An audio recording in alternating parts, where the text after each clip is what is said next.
G'day guys, how are we doing? Welcome to Talking Boxing. It is Monday, April 28th, 2025, and a big weekend. Of course, the Chris Eubank Jr. Conor Benn fight in England. What a massive event, and I think we've all had our say on it. We've all obviously seen it. Did you see it live? Did you watch it afterwards? Whatever it might have been. Big fight, and a surprising result for me. I thought that maybe Conor Benn might have had enough to get over Chris Eubank Jr., but he surprised me in a few different ways, or they both surprised me in different ways. I thought Chris Eubank Jr. was a lot better than what I thought he might have been, or was that maybe a case of Conor Benn maybe not being as good as we thought he might have been. But anyway, it was a massive event. And this week, we've got three big shows. The Fatal Fury weekend. Although the weekend just gone, I think that was part of Fatal Fury as well, wasn't it? But we've got the Ryan Garcia, Devin Haney, Teofimo Lopez triple header on Friday night or Saturday morning here in Australia. We've got the Canelo skull fight on now. I think that's Sunday morning Australian time, and then we have the Inouye and Cardenas fight. I think is it Monday morning, something or whatever it is anyway. They're all on this weekend. So a big weekend just gone and a big weekend coming up. So I want to hear all about it. I want to hear about your thoughts on the fight yesterday. Where does each fighter go after this one? Lots of questions to be answered. So we've got a few in the chat already. And again, welcome to everyone that's either watching live on YouTube, maybe watching after the fact, and also listening on Spotify afterwards as well. So let's get started there, guys. We'll start with Asbot. Epic fight for Eubank and Benn. That said, no need for a rematch, in my opinion. Yeah, well, this is an interesting one, Asbot, because obviously it makes sense to have a second fight. I mean, it's. I think they're already actually agreed to a second fight anyway. There is talk that it's going to be September. That's when Turkey LL Sheikh wants the fight. Eddie Hearn did say that he wasn't totally all for it, maybe as keen as he was because of the toll that it took on Conor Benn, and maybe a second fight so close to this fight might be, maybe not warranted. So, but like always, Asbot, when there's money on the line and $10 million, whatever it's going to be, I think it makes all the sense, and I think we will get one. Do we need a rematch? I'm with you. I don't think we really do. I think Chris Eubank wins clearly again next time. I just thought he exposed Conor Benn for just being a really average fighter. Now, hey, full credit to Conor Benn. Fought a great fight, full of heart. He was tough. He hung in there against a bigger guy under a lot of adversity, and he hung tough and went the distance. But, geez, I don't know, again, whether Eubank's maybe a little bit better than what I thought he was, but I just thought he made Conor Benn look pretty ordinary. Now, I don't know, as far as the scorecards goes, I think it was a 116, 112 all round. I thought that Chris Eubank won the fight clearly. I had it 8 rounds to 4. Maybe there was maybe an argument for 7 rounds to 5, but I really don't understand a lot of people saying that it was either a draw or maybe even Conor Benn won it. I just can't see it. I just thought Chris Eubank fought a really controlled fight, really good on his feet, really good combinations. He was composed, he was patient, made Conor Benn pay repeatedly. And I just thought Conor Benn, it was just one gear the whole way in overdrive. As soon as the first bell went, or when the actual opening bell sounded, he was literally center ring ready to go. The referee had to sort of hold him back and then wave him in. And literally from that first bell to the last bell, it was just let's go. And it was just bomb after bomb after bomb. There was no setting punches up. There was no slipping and weaving, trying to get inside. It was just straight ahead. And after he'd finished punching, it was back out with your chin up in the air in a straight line. And I'm thinking, this is just basic stuff for a novice fighter. And we've got a guy who, well, it's not a world title fight, but still, it was a very, very big fight. So, yeah, I just thought Chris Eubank really exposed for me that Conor Benn, yeah, I just don't think he's going to get overly far in the sport. But again, kudos to him. He survived. He fought a great fight as far as his capabilities goes against a bigger man. But I was disappointed in what I thought Conor Benn could offer. I actually thought he'd stop Chris Eubank. Maybe I'm a little bit salty. I don't know. But anyway, let's move on. Eminem, what do you got there, mate? Usyk Dubois 2, yeah, that has been announced. July 19th in England. Wow, what a fight that would be, eh? It would be fantastic well, even better to be there. But what fight do you think's bigger? This is the question. Do you think Usyk Dubois 2 or Fury and Joshua? I think it's Fury and Joshua. It's good. Look, this fight is obviously for all the marbles. It's massive in terms of what's at stake. But as far as what's going to do the more views, the more attendance, more everything, it's Fury and Joshua for me. I can't wait. If that fight actually happens, I think it'll be sensational for boxing, and really good to see the Gypsy King back. Joshua's been pretty low-key since his loss to Dubois. Now, neither one of them are anywhere near the peak, but that is the fight for me in the heavyweight division. With all due respect to Usyk and Dubois, I think Usyk's not the most exciting fighter in the world. Dubois is very limited. They match up probably quite well, but all the drama and theatre is going to be Anthony Joshua versus Tyson Fury. So either way, hey, we're going to have two great heavyweight fights going forward, aren't we? It should be fantastic. Glenn, evening all, wasn't slightly interested in the Benn at Eubank fight, but was a pretty bloody fun fight, but not really that interested in the rematch. Yeah, I'm with you there, Glenn.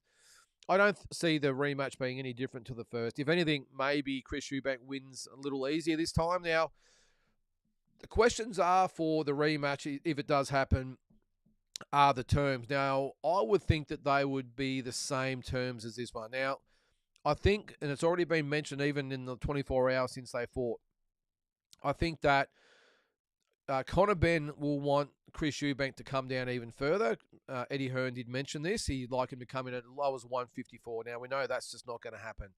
But I've got a feeling he might go to, all right, well, let's maybe try 156 and then maybe 158. Chris Eubank Jr. has, in my opinion, he holds the cards. He's beaten Conor Benn. He doesn't really need to beat him again. He's got the bragging rights. I know he would like another 10 or $9.5 million he got for this fight, didn't he, with the fine, but I think he would like another payday, but I don't think that request from Team Benn will be listened to by Team Eubank. They will say, yep, tell him he's dreaming. That's what they'll say. Then I would think that Chris Eubank will, and his team will say, well, we want the rehydration clause taken out of it, and that's where things are probably going to get messy. Who knows? Maybe they might meet in the middle. Maybe it could be, all right, Conor Benn says, right, you're weighing at 157, but we'll allow you to rehydrate as high as you want to. Or maybe it's less. Maybe it's 155, 156, but you can rehydrate as much as you want. Or we will still have it at 160, but the rehydration clause remains, which is obviously what happened for this fight. So some negotiating to go on there. But again, I think Chris Eubank holds the cards. Now, he doesn't need a Conor Benn rematch, apart from the money, of course. But having said that, 10 million is one thing. If he just has another maybe tune-up fight at the end of the year, then fights Canelo in May, he's probably going to get 15 to 20. Depends on where the fight is. If it's in the States, maybe 10 or 12, whatever. But if he fights him in England, he could get a $20 million payday. Or Saudi, if it is over there. I think they'd have to put it in England, wouldn't they? But if it is in Saudi, he'd still probably make 12, 13, 14. So he's going to make more. So I think Chris Eubank Jr. and his team holds all the aces in this negotiating process. Now, Conor Benn, I reckon even by now, he'd just be raring to go. He would want revenge. But he's just going to have to toe the line this time. For this fight, it was 50-50. Both sides had a lot to bring to the table. Obviously, both guys had their names.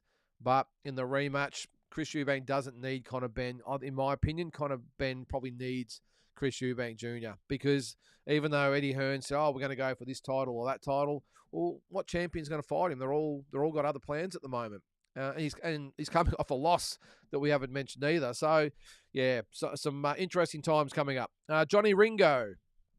I think Eubank getting KO'd by Smith was just unfortunate and made him appear less than he actually is. Yeah, in hindsight, it was a pretty shocking upset, wasn't it, Johnny?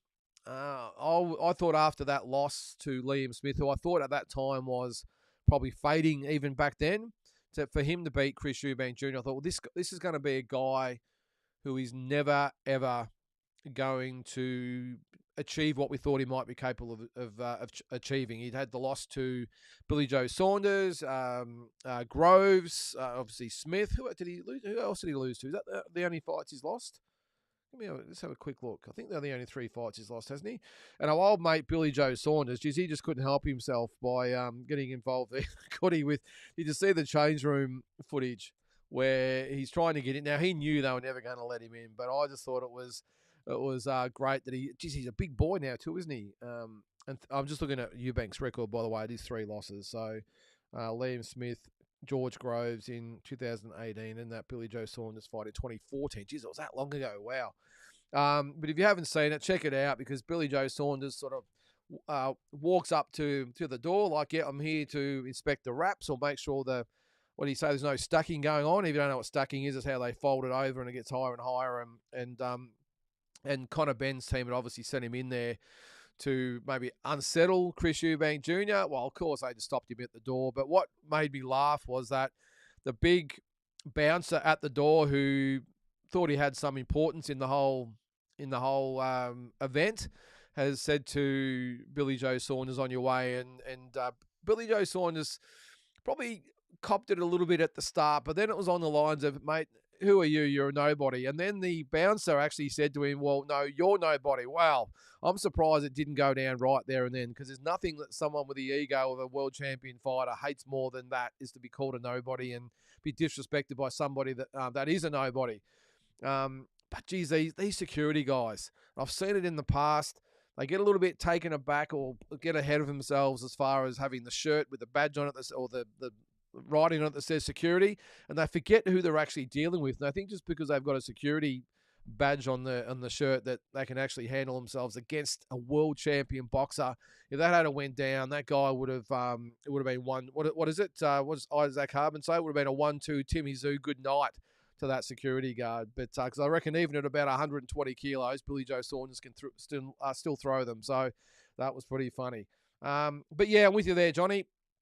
I think we all maybe thought that Eubank was done and come back and avenged that loss, and now had this great win as well. All right, Glenn, what do we got? And I'm not one to be bothered about promoters' chat, but G. Hearn was appalling after the fight, spoke some real nonsense. I agree with you, Glenn. Now, I'm always really a staunch defender of Eddie Hearn. I think he's great for the sport. He's a great promoter.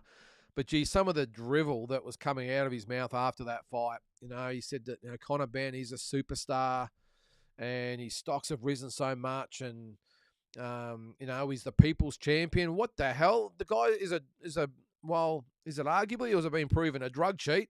So, and he carries himself with arrogance, with no respect. I don't think he's in my opinion, a really nice guy at all, is Connor Benn.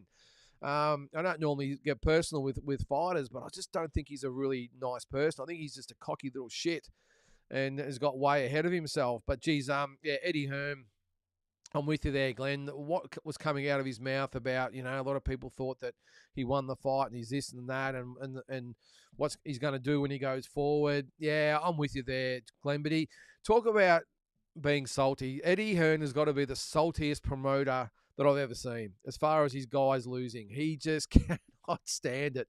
And you can just see he's trying to get through it without saying something he'll regret. But, that's what makes him a great promoter as well. I really like Eddie Hearn, but I just thought yesterday he probably let himself down a little bit.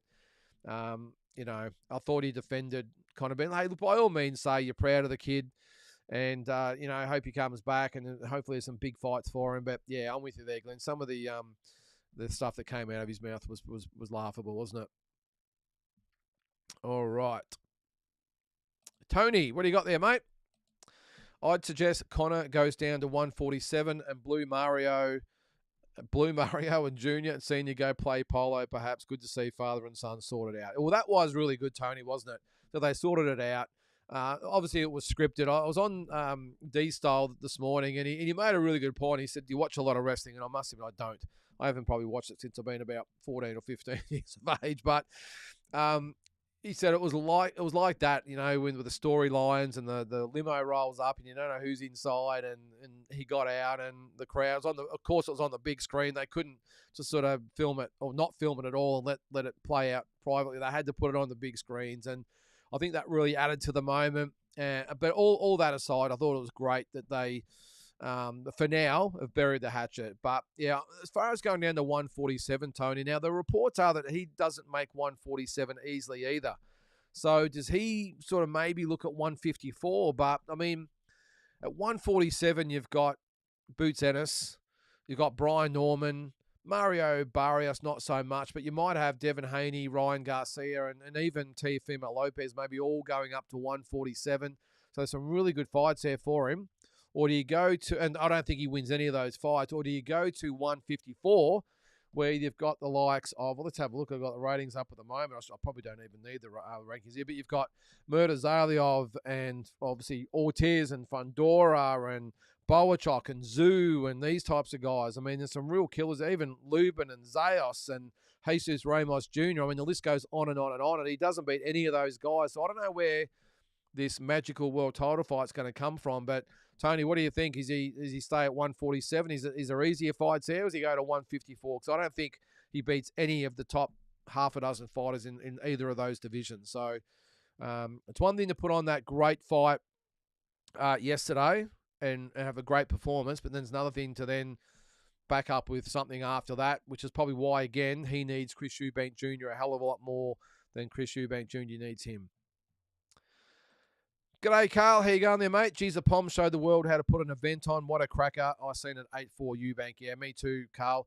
Oh, yeah, as far as the event goes, I mean, geez, it's just electric. I think they've easily got the best crowds in the world, has the English fight fans. I'd love to go and see a fight. And, hey, look, not so much Usyk and Dubois, but, geez, if Fury and Joshua fought, how good would it be to get over there? You probably wouldn't be able to get a ticket. But, geez, how good would it be to be over there for one of those massive fights? And yesterday would have been electric, not so much for the standard of the fighters and the standing in the sport, but more so just the rivalry, the feud, everything about it. It just would have been awesome to be there. All right, we have a super chat. Andy, hi there, mate. $10. Thank you very much. I really appreciate it. Was Billy Joe Saunders legitimately there representing Team Benn? Bouncer said Eubank rep was already in there for rapping, I'm sure. Smash that like button, folks. Yeah, that was the argument, Andy, because when he got to the door, the security guys said, nah, there's already someone in there. And he's like, no, I'm here to make sure nothing untoward's going on. And look, the security guy was well within his rights, by the way. I'm not saying he wasn't. He was within his rights to say to Billy Joe Saunders, hey, mate, okay, just on your way.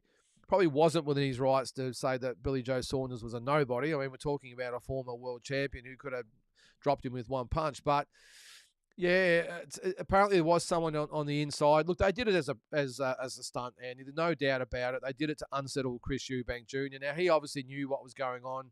Sorry, Dennis, I've missed your super chat there too, mate. I'll get to you in a sec. But they would have got wind of what was going on. I think it was even mentioned in the press what was going to happen. So he just would have said to the security at the door, nah, don't let him in. But the security guard just had to say, hey, guys, there's someone inside. I've been instructed not to let you in. I'm not trying to create a scene, but I can't let you in. Now, just because you're a security guard doesn't mean you have to be a dick.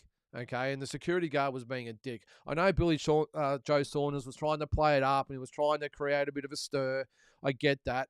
But the security guy really inflamed the situation by getting caught in a war of words with Billy Joe Saunders. All he had to do was say, mate, look, I know who you are. I respect you, but I've been told you can't come in.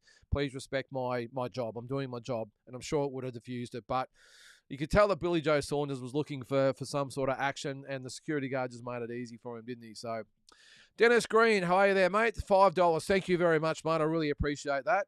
Good to be back after a trip away. Greetings to all. I like Benn, but he's way too small to compete at 160. Happy to see your Blues back on track. Yeah, well, that was one other good thing of the weekend, Dennis. The Mighty Blues are back. Yes, we've won our third straight. And we knocked off one of the premiership fancies yesterday in Geelong in what was a great game. But I'm not talking footy tonight, Dennis. Everyone's here for the boxing, so we'll talk about that. But he is way too small for 160, Dennis. I think he's a 154-pounder. Because as I said, I think he struggles a little bit to make 147. And I just think those guys at 147, they're tough. Not to say the ones at 154 aren't, but why not come in at a really good, strong 154 and give yourself an opportunity, rather than drain yourself down to 147 against guys like Garcia and Lopez and and Haney were all coming up who will be comfortable at the weight. And then you've got the other weight bully in Boots Ennis, who would just love to get a hold of Conor Benn and make an example out of him. I think if they did fight, I don't think Conor Benn pretty much wins a round against Boots Ennis. I think Boots Ennis probably stops him in 7 or 8. Look, take nothing away from Conor. He's a game fighter. He's tough. But, geez, he's got a lot of flaws. And those flaws were exposed somewhat yesterday by Chris Eubank. But I just have to wonder what a real elite 147 or 154 pounder would do to Conor Benn. But let's hope he gets another big fight, because he's definitely entertaining, no doubt about that. All right. Big J, how are you there, mate? Hey, mate, apologies if I'm wrong, but did you forget to mention Jeff Fennick's 40th anniversary of winning his IBF belt on April 26, 1985? If so, absolute blasphemy. Again, sorry if I'm wrong. Now, you probably are right there, Big J. Look, the thing is, I look at every day on what's happened on this day. The problem is that the IBF and WBA don't really give you too much. They don't actually have really anything that they bring up. The WBC and WBO actually have a little section on the website that says what happened on this day. The WBC is probably the best one. And there's another one that I found it just sort of gives you stuff as well. But this was an IBF world title fight, so I just didn't find it Big J. I'm surprised, though, that on this other boxing site I found that they didn't mention that, because normally they're pretty good. Let's have a look at his record. I reckon, too, Big J, I missed Lester Ellis winning his... when was that? No, he won his belt in February of 85. That might have been the Rod Sequenin fight I was thinking of, was the April one. Let's have a quick look. 1985, we'll go back. Yes, you are right, Big J. And Jeff, if you're watching, I sincerely apologise, mate. I might have to give that a mention tomorrow. Satoshi Shingaki, April 26, 1985, at the Horden Pavilion, he stopped Satoshi Shingaki in 9 rounds. Now, I'm just going to go to Lester, because I reckon his fight with Rod Sequenin I missed as well. And who can forget that fight? Now, if I'm ever going to not forget a fight, that should have been the one.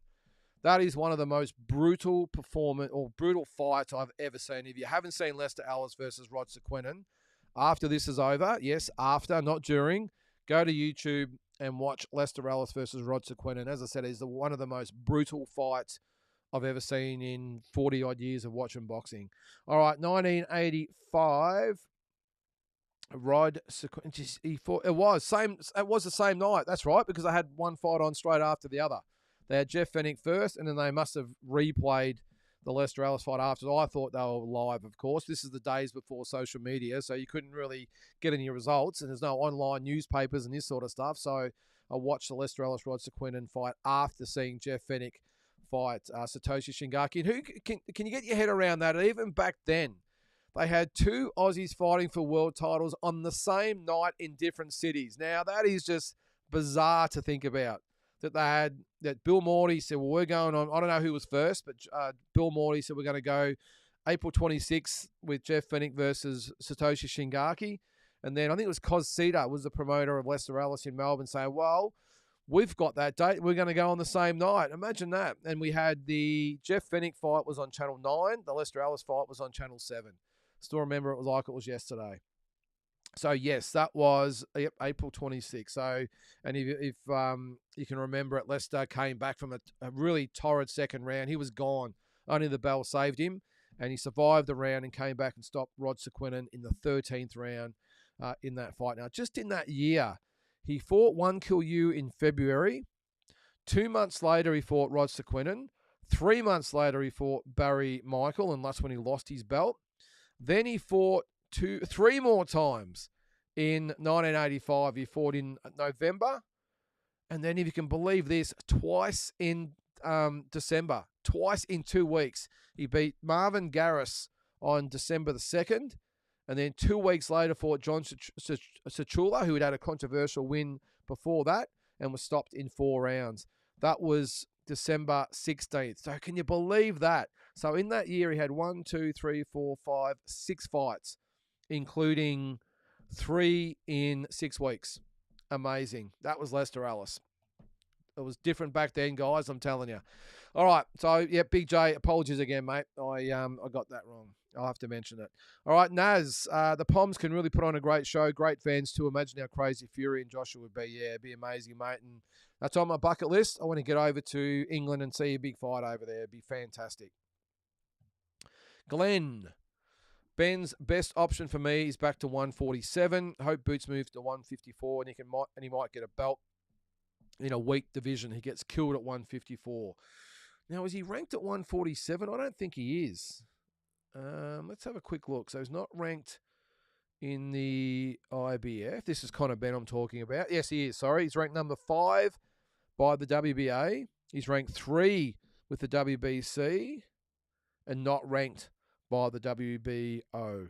So, yes, it's not a bad call there, Glenn. So if Boots went up, though, with the WBA, you got Shakram Giazov, is that how you pronounce it, against Rolly. No, actually, hang on.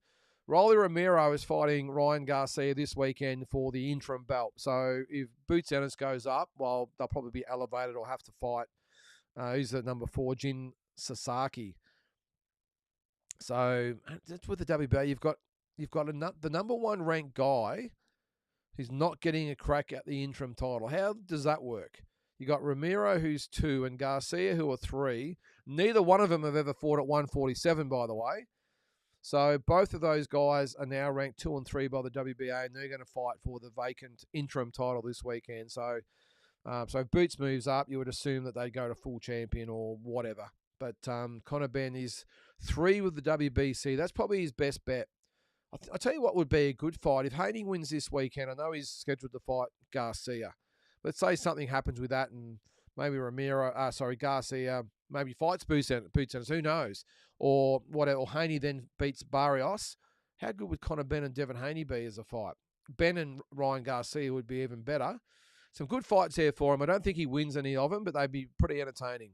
But you're right there, Glenn, he gets killed at 154 for sure. Frankie D.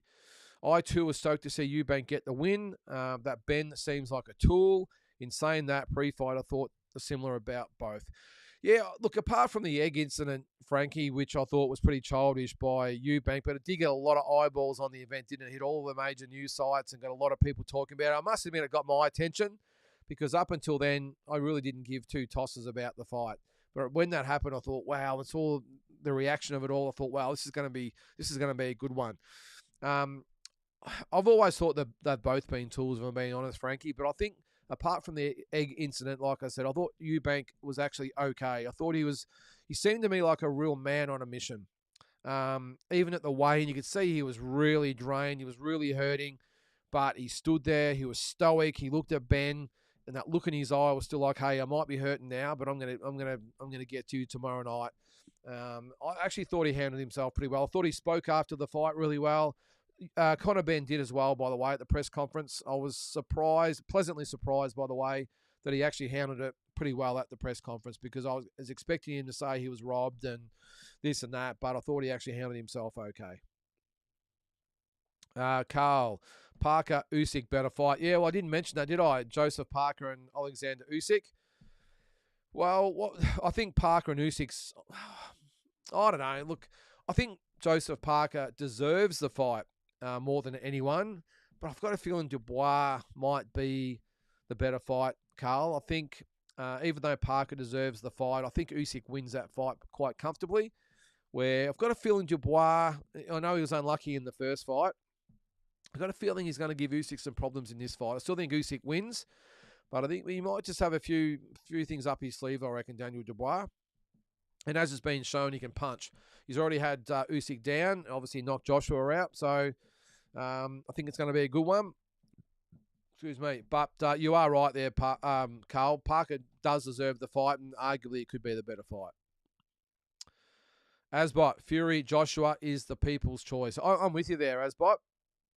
I think if they were around the same time and they sort of went head-to-head, I think Fury, Joshua has more eyeballs on it as far as pay-per-views and people in the crowd. I mean, Usyk and Dubois, if they have it at Wembley Stadium, they probably will still draw 80 to 90,000 people, but Fury and Joshua will sell out the stadium and probably could sell it out again. That's how popular that fight will be. And look, who says both fighters have got to be in their prime or at their peak when they fight? We had Leonard Hagler. While Hagler was probably perceived as being over the hill at the time at 30, by the way. No, sorry, 32, I think he was. Sugar Ray Leonard was 30. So they were both considered past their peak then.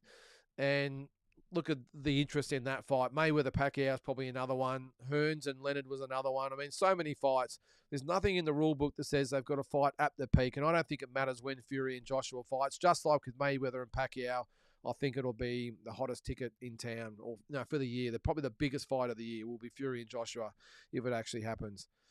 All right, Big J, you come into the Crawford event on May 29th. Tassie Brown has done an incredible job in getting the pound-for-pound king to Australia just months before his Canelo fight.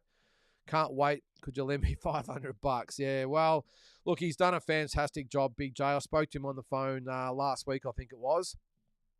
He rang me the day before he officially announced. I know we've been speaking about it for a while, but he said he sent me the video and said, look, this has been released tomorrow, and I'm wrapped for him. I really am. It's amazing how many friends he's all of a sudden got, Big J. People from in the media and boxers and trainers and whoever. But yeah, look, I think it's a credit to him, and I think he said himself that a lot of fighters have come to Australia past their peak. Crawford is coming at his peak just before he starts training for one of the biggest fights of all time with the Canelo fight.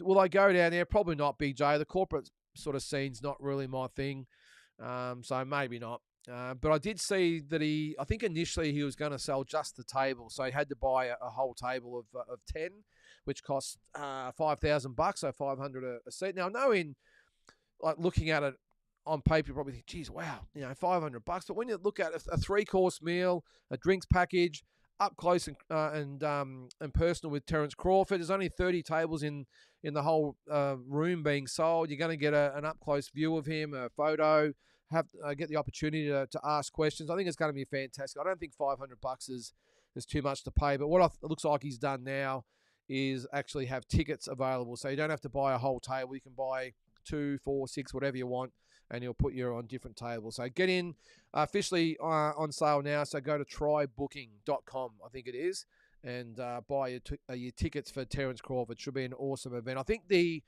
Melbourne show is the only sort of corporate thing he's going to do as far as like a dinner sort of package sort of thing. I think up in Sydney and on the Gold Coast is where he'll be doing the meet and greets at the gyms. And I think they're sort of charging what they will. Obviously, he's struck a deal with those guys that have got him at the gyms, and they're free to charge whatever they want at their individual event. So if you're on the Gold Coast or in Sydney and you don't want to go to a dinner, you just want to go see him, check out Tassie's social media because I'll have all the details on that. So it should be fantastic, Big J. But yeah, not really my thing, Big J, if I'm being honest. Carl, no rematch for Eubank and Benn. Weight divisions for a reason, yeah. And geez, when they started locking horns, Carl, the size difference was massive, wasn't it? It was really noticeable when the first bell went of how much bigger Chris Eubank Jr. was, and just amazing how much he'd put on since the weigh-in. Now I think he did weigh 169.5 that morning. I wouldn't be surprised if it was about 180 that night when he got in the ring. Conor Benn probably would have been, I don't know, maybe 167, 168, but Eubank would have easily been 180. Yeah, Carl, Eubank Canelo 2026, you can book it, yeah. And that poses the other question. Does Eubank Jr. want to risk another fight with Conor Benn if he has that Canelo sort of May date already pretty much penciled in? So, yeah. We will see, but if it is in stone as far as the contracts go, and Turki Al-Sheikh wants that fight, you'd think we're going to get it. Now, the curious thing for me is what happens is if Turki Al-Sheikh says, right, I want the fight in September, worst case October, if you need an extra month to recover, and Eubank says, well, I don't want that fight, I want to fight Canelo in 2026. What happens then? Does Turki Al-Sheikh put the foot down and say, well, I do rule boxing, and take it or leave it. I can take it away as quickly as I've given it to you. So we will see. Carl, I wonder how the pay-per-view numbers did. I'd say they would have been good, Carl. I reckon they would have been really good. I got no idea what an average fight in England sort of sells, but you would think this would have been massive, would have been huge. All right, Nectar of the Gods. I want to see Benn fight Boots or Norman or Barrios. He lost 8-4 in my opinion, but geez, he showed a lot of heart. Mate, no argument that he showed a lot of heart, but there's a difference between showing a lot of heart and showing that you've got the ability to match it with the best. Look, brave, but I've seen a lot of fighters be brave and just not at the level. And I just don't think, from what I saw yesterday, that he's at the level. I mean, look, again, I'll say it, he was brave. He showed a ton of heart.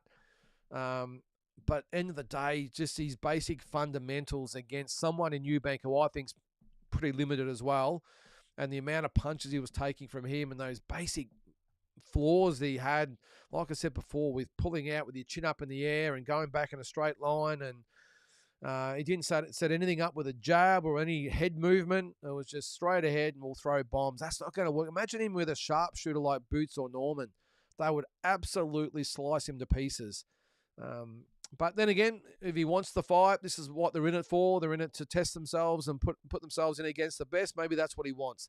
But from what I saw yesterday, as brave as he was, I would worry about his well-being against someone like Boots Ennis.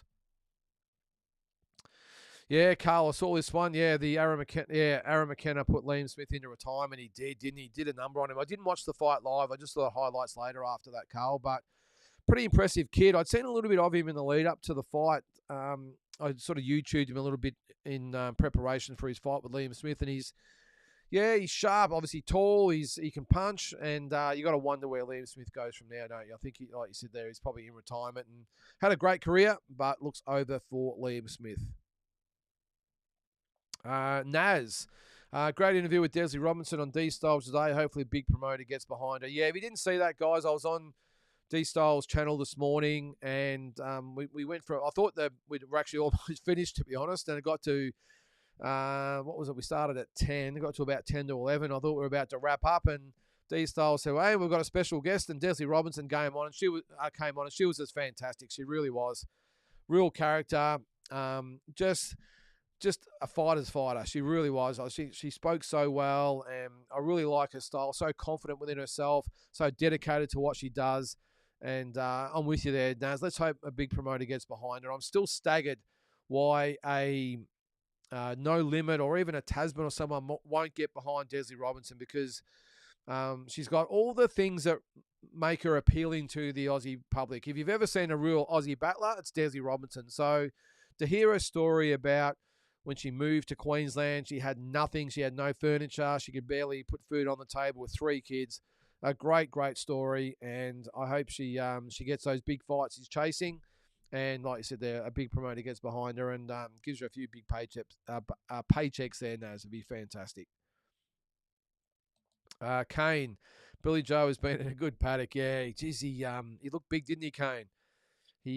What did he fight at 168? Look, he's got to be, what's that, 76 kilos, isn't it? He's got to be 100, 105, something like that. So he's probably about 220, 230 at the moment in pounds. He's a big guy, but I reckon he's a character. I think he's fantastic. And I actually thought he would have gone close to giving Canelo his second loss at that stage. Didn't work out that way, but I think he's super talented. He does say he's actually going to come back. I would strongly doubt that. I think his career's over now. Pretty hard to come back. Was it been 3 years, 3 or 4 years? He's been, what's it been, 2022 it must have been. So he's been out for 3 years. Pretty hard to lose, about, 30 kilos, whatever it's going to be. It's going to be hard for him, but I'd love to see him back, Kane. But I'm with you there, mate. He's definitely been in a good paddock, that's for sure. Yeah, Carl, Eddie, I love the camera hern. He always seems to make it about himself, doesn't he? And I think he's great.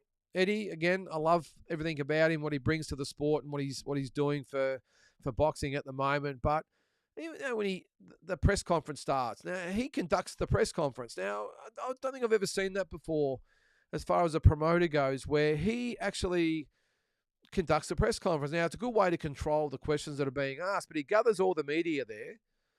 Then he says, well, welcome to the press conference, as a lot of promoters do. But then he goes, and then he starts answering or asking the fighters the questions and doesn't give anyone a chance to actually ask their own questions. I know after the fight he does, but it's almost like in the lead up to it, he likes to be in full control of what's going on.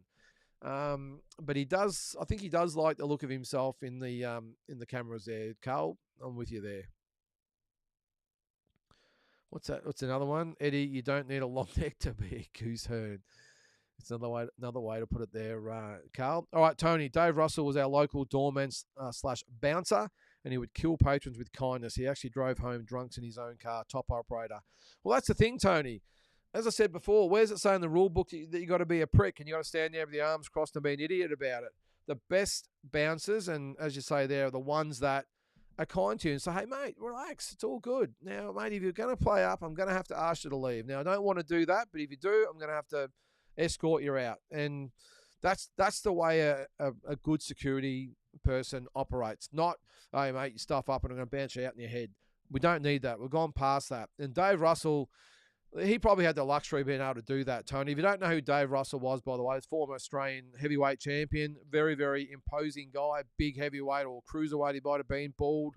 But a real gentle giant. I actually sparred with him back in the day, Tony, as a young, what would I have been, 15, 16 years of age, down at Mick Canavan's gym in Ringwood. He used to go down there and spar, and I was only about 65 kilos then, and obviously he was a big boy, and he got in and did some rounds with us just to help us out, and really, really nice guy. But that's the way you operate as a doorman there, Tony, not crossing your hands and telling people you're gonna bounce them out of there. All right, Asbot. Eddie Hearn's push for a rematch, then suggestion for Eubank to come down further in weight. Smacks of sleazy, agreed to promoter. No concern for the fighter. Yeah, well, I thought it was a bit cheeky, Asbot, that after his fight has been beaten, he's trying to put down demands for the rematch to the guy who's just beaten his guy. So yeah, he's got a bit of nerve, Eddie, but I suppose that's just the way he rolls. I would be staggered if Eubank agreed to any terms other than at least the terms we had for this fight. And I think I was just going to say maybe he would call for the rehydration clause to be taken out. Maybe that's a stipulation, but look, there's a lot of water to go on the bridge, but I still think they'll fight a second time, mate, for sure. All right, Naz. I wonder if they'll let the dads on stage this week for the New York press conference. Could go for 4 hours. Yeah, well, so what do we got? So Ryan Garcia's dad, I mean, he's had a little bit to say. He's not too bad. Teofimo Lopez's dad, yeah, 100% will try and tie up the microphones. Devin Haney's dad is another one. Can you imagine if Devin Haney fought Teofimo Lopez? It'd be all about the dads. The fighters wouldn't even get a say. They'd be at each other and facing off and going back and forth. It'd be pretty embarrassing. I've actually met both of the dads in person. If I can be upfront about that, is they're both away from the cameras. Lovely guys who are so well spoken, so courteous, but put a camera in the face and they just change. And it was quite bizarre because when I met Teo's dad, he was such a lovely guy, and I actually had to ask him a couple of times to repeat what he said because he was so low key. I couldn't really hear what he was saying. Devin Haney's dad, Bill, well, he's a little bit different. He's very confident with it himself, but just a lovely guy as well. But I'm with you there, Naz. If you get them together, that could be quite ugly, and I doubt that Teo or Devin will get a word in there for sure. Glenn, I'd add regarding Hearn that when Eubank didn't make weight, he couldn't stop smiling in classes. Yeah, I must admit I was the same, Glenn. Look, and in regards to the weight, I know he was within his rights, and look, you don't give the opponent any advantage at all, any leg up if you don't have to, but half an ounce over. Now I know Eubank. It was his own fault because he got there late. Obviously, he was trying to get the weight off and maybe miscalculated, but half an ounce. Now, I think I saw the other day, it might have been the pre-show, it might have been at the weigh-in, it might have been Steve Collins, I reckon, the former English world champion, fantastic fighter he was back then, who beat Eubank Sr. and Nigel Benn. He said what he would have done in that instance when he was half an ounce over, if he was his team, challenge the scales and say, hey, those scales are wrong. We're on weight in our hotel room. We want those recalibrated. We want them sort of looked at and bought himself maybe 10 or 15 minutes and gone out the back and just quickly tried to lose that half an ounce, which would have taken not much. I know he was pretty much skin and bone when he got on the scales, but half an ounce is half an ounce. It's not much.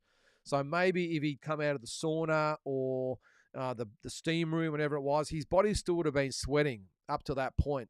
So if he had to just put his tracksuit back on and went for a bit of a walk or a jog for 10 minutes, they might have just been able to delay a little bit. That would have caused all sorts of dramas as well, you could imagine, because Hearn probably would have went ballistic about that. But that's what Steve Collins said he would have done. He would have said, those scales aren't right. I want them recalibrated, and bought himself another 15 minutes or even 10 minutes. That might have been enough.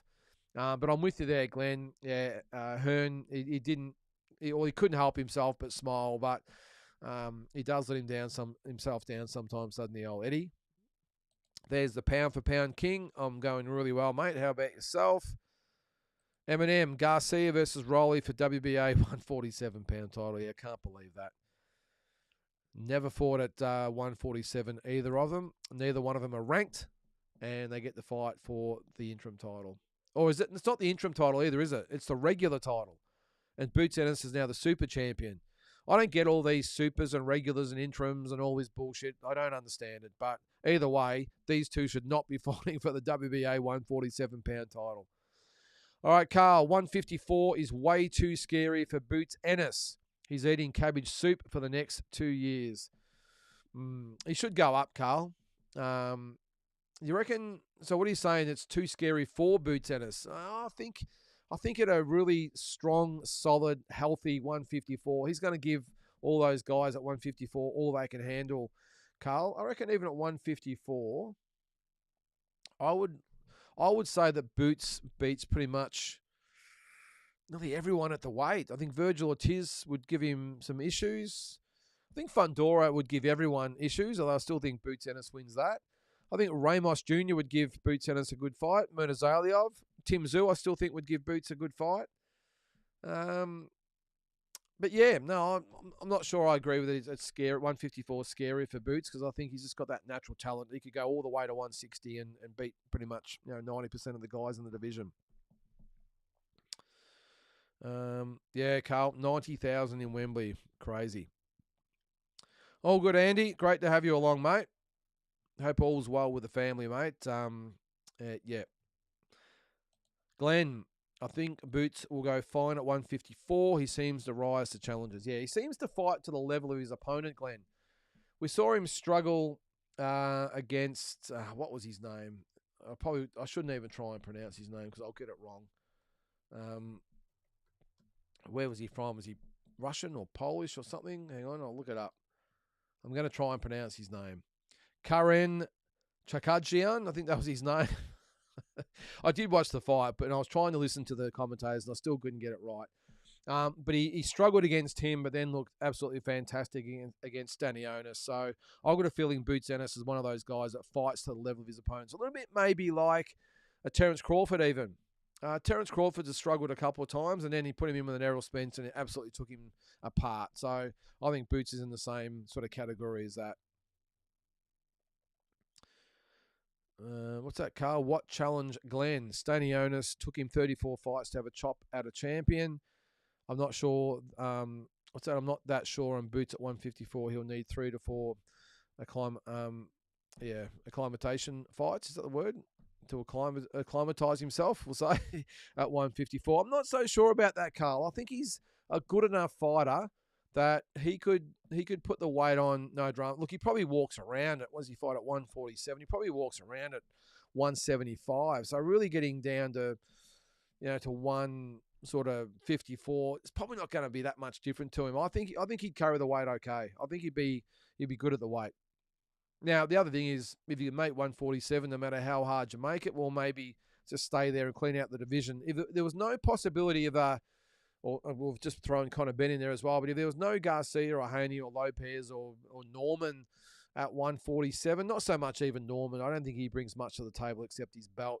But if you've got a Haney or a Garcia or a Lopez who are big names coming up, you might look to stay there.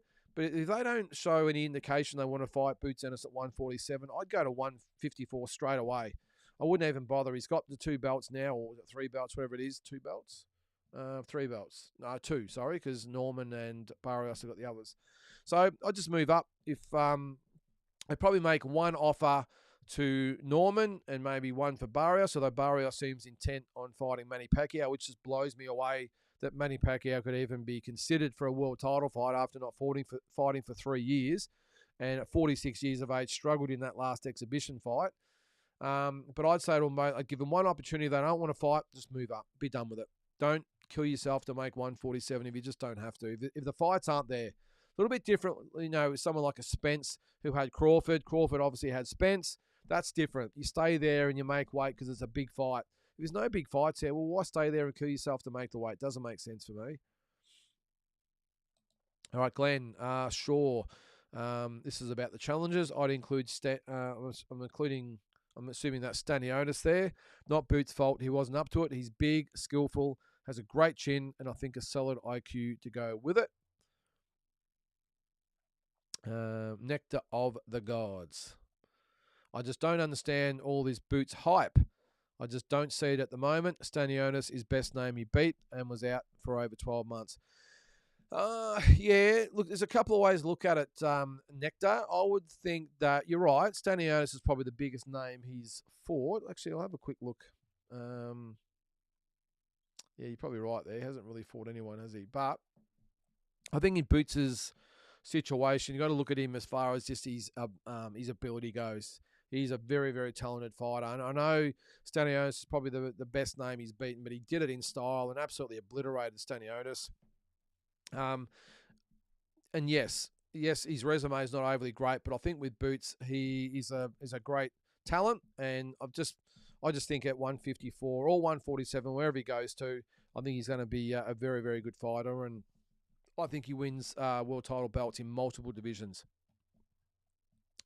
Carl, Oscar offered Boots the Virgil fight, and he said, no, I'm staying right here.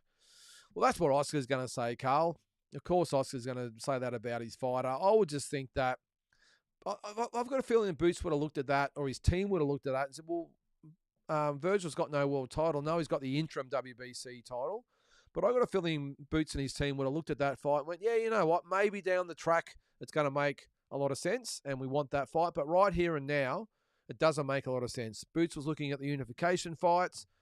Ortiz is looking at maybe Fundora or Murtazalia, maybe one of those types of guys. But I think maybe Boots said that, well, let's wait until Virgil actually wins a version of the 154-pound belt. Then we will move up and challenge him. And the timing's just not right. Now, Oscar's obviously going to say that he didn't want the fight. I've just got a feeling it was a business decision. A little bit like Barboza and Lopez as well. Apparently, Oscar, I think he's commented about that as well, that Lopez didn't want to fight Barboza for all this time and all this different stuff anyway. But we love Oscar, but him and Eddie are like peas in the pods, aren't they? Very, very similar for some of the stuff that comes out of their mouths. Yeah, I can tell you're not a big fan of Boots there, Carl. Look, I'm not a massive fan either, Carl. I'm not that, look, but I've got to look at him for what he is. He's a very, very talented guy. A lot of people weren't fans of Mayweather either, but they still had to acknowledge how good a fighter that he was. And I'm the same with Boots. I'm not a massive fan, but the guy can fight, and he's gonna win multiple titles, mate. No mistake about that. All right, Glenn. Yeah, he's chasing belts at 147. Why fight Virgil? That fight will happen at 154 when he eventually moves up. Yeah, I'm in agreement there, Glenn. Carl says, yeah, off pound for pound guys like Norman Jr. and Barrios. Yeah, you guys are having your own little chat in the comments there.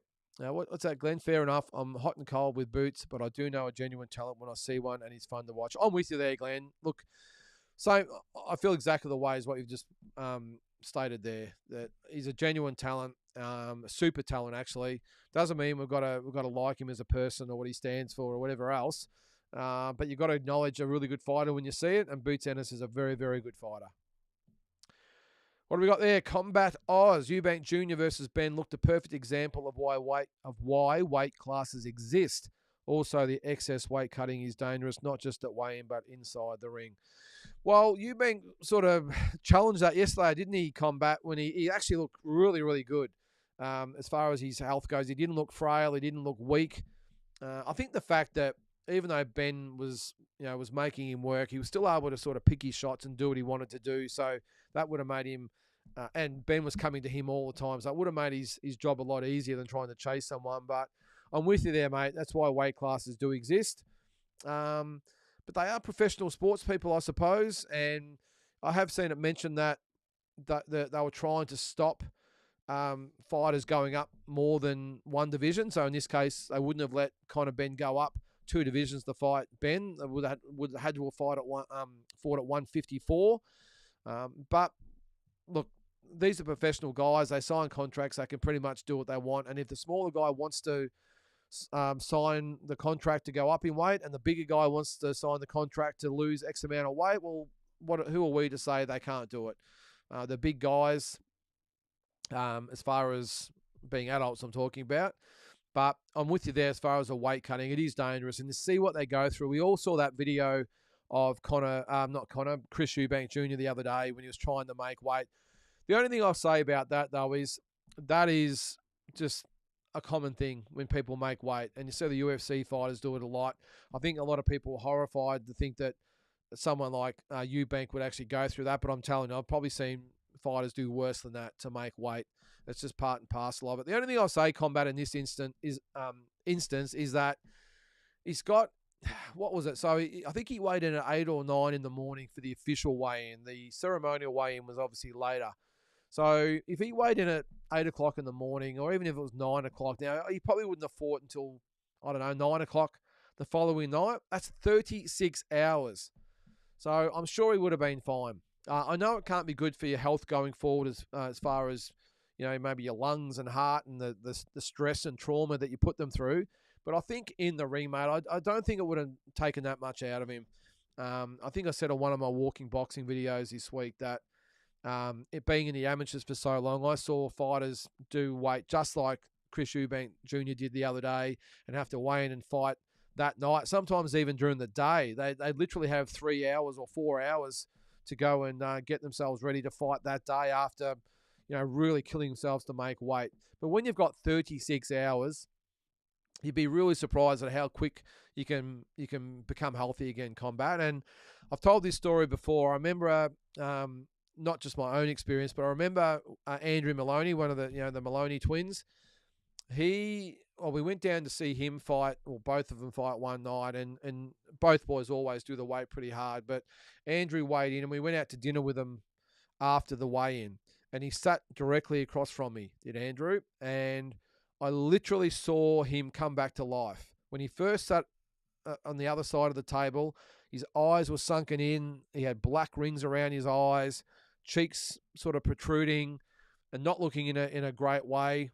And then it was almost like a flower that blooms. As soon as he started to eat and drink and take his time to hydrate, I literally saw him expand. So by the time the dinner was over, like 2 hours later, he looked like a completely different person. So in this instance here, as I said, apart from maybe the heart and lungs and kidneys and that sort of stuff that I'm sure this is not really good on, I think as far as just being able to rehydrate and eat up, I think he would have been okay. I think he would have been fine. Because you've got to remember too, a lot of the last minute weight cutting, it's just fluid. You can't lose actual weight as far as, food in your stomach. It's there.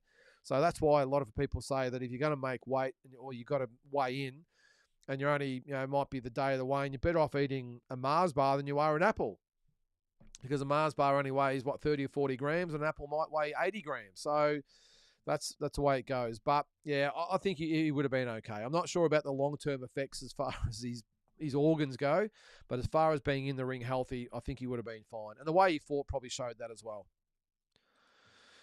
Carl, yep, he's a talent, no doubt. This is Boots. I've just been waiting for Boots to pull the trigger for 3 years now, and prior to the Stanionis fight, his best fight was a rematch with a bloke named Karen. Well, I think it was pronounced Karen, Carl, but yes, you're right, a bloke named Karen. Very good call there, Carl.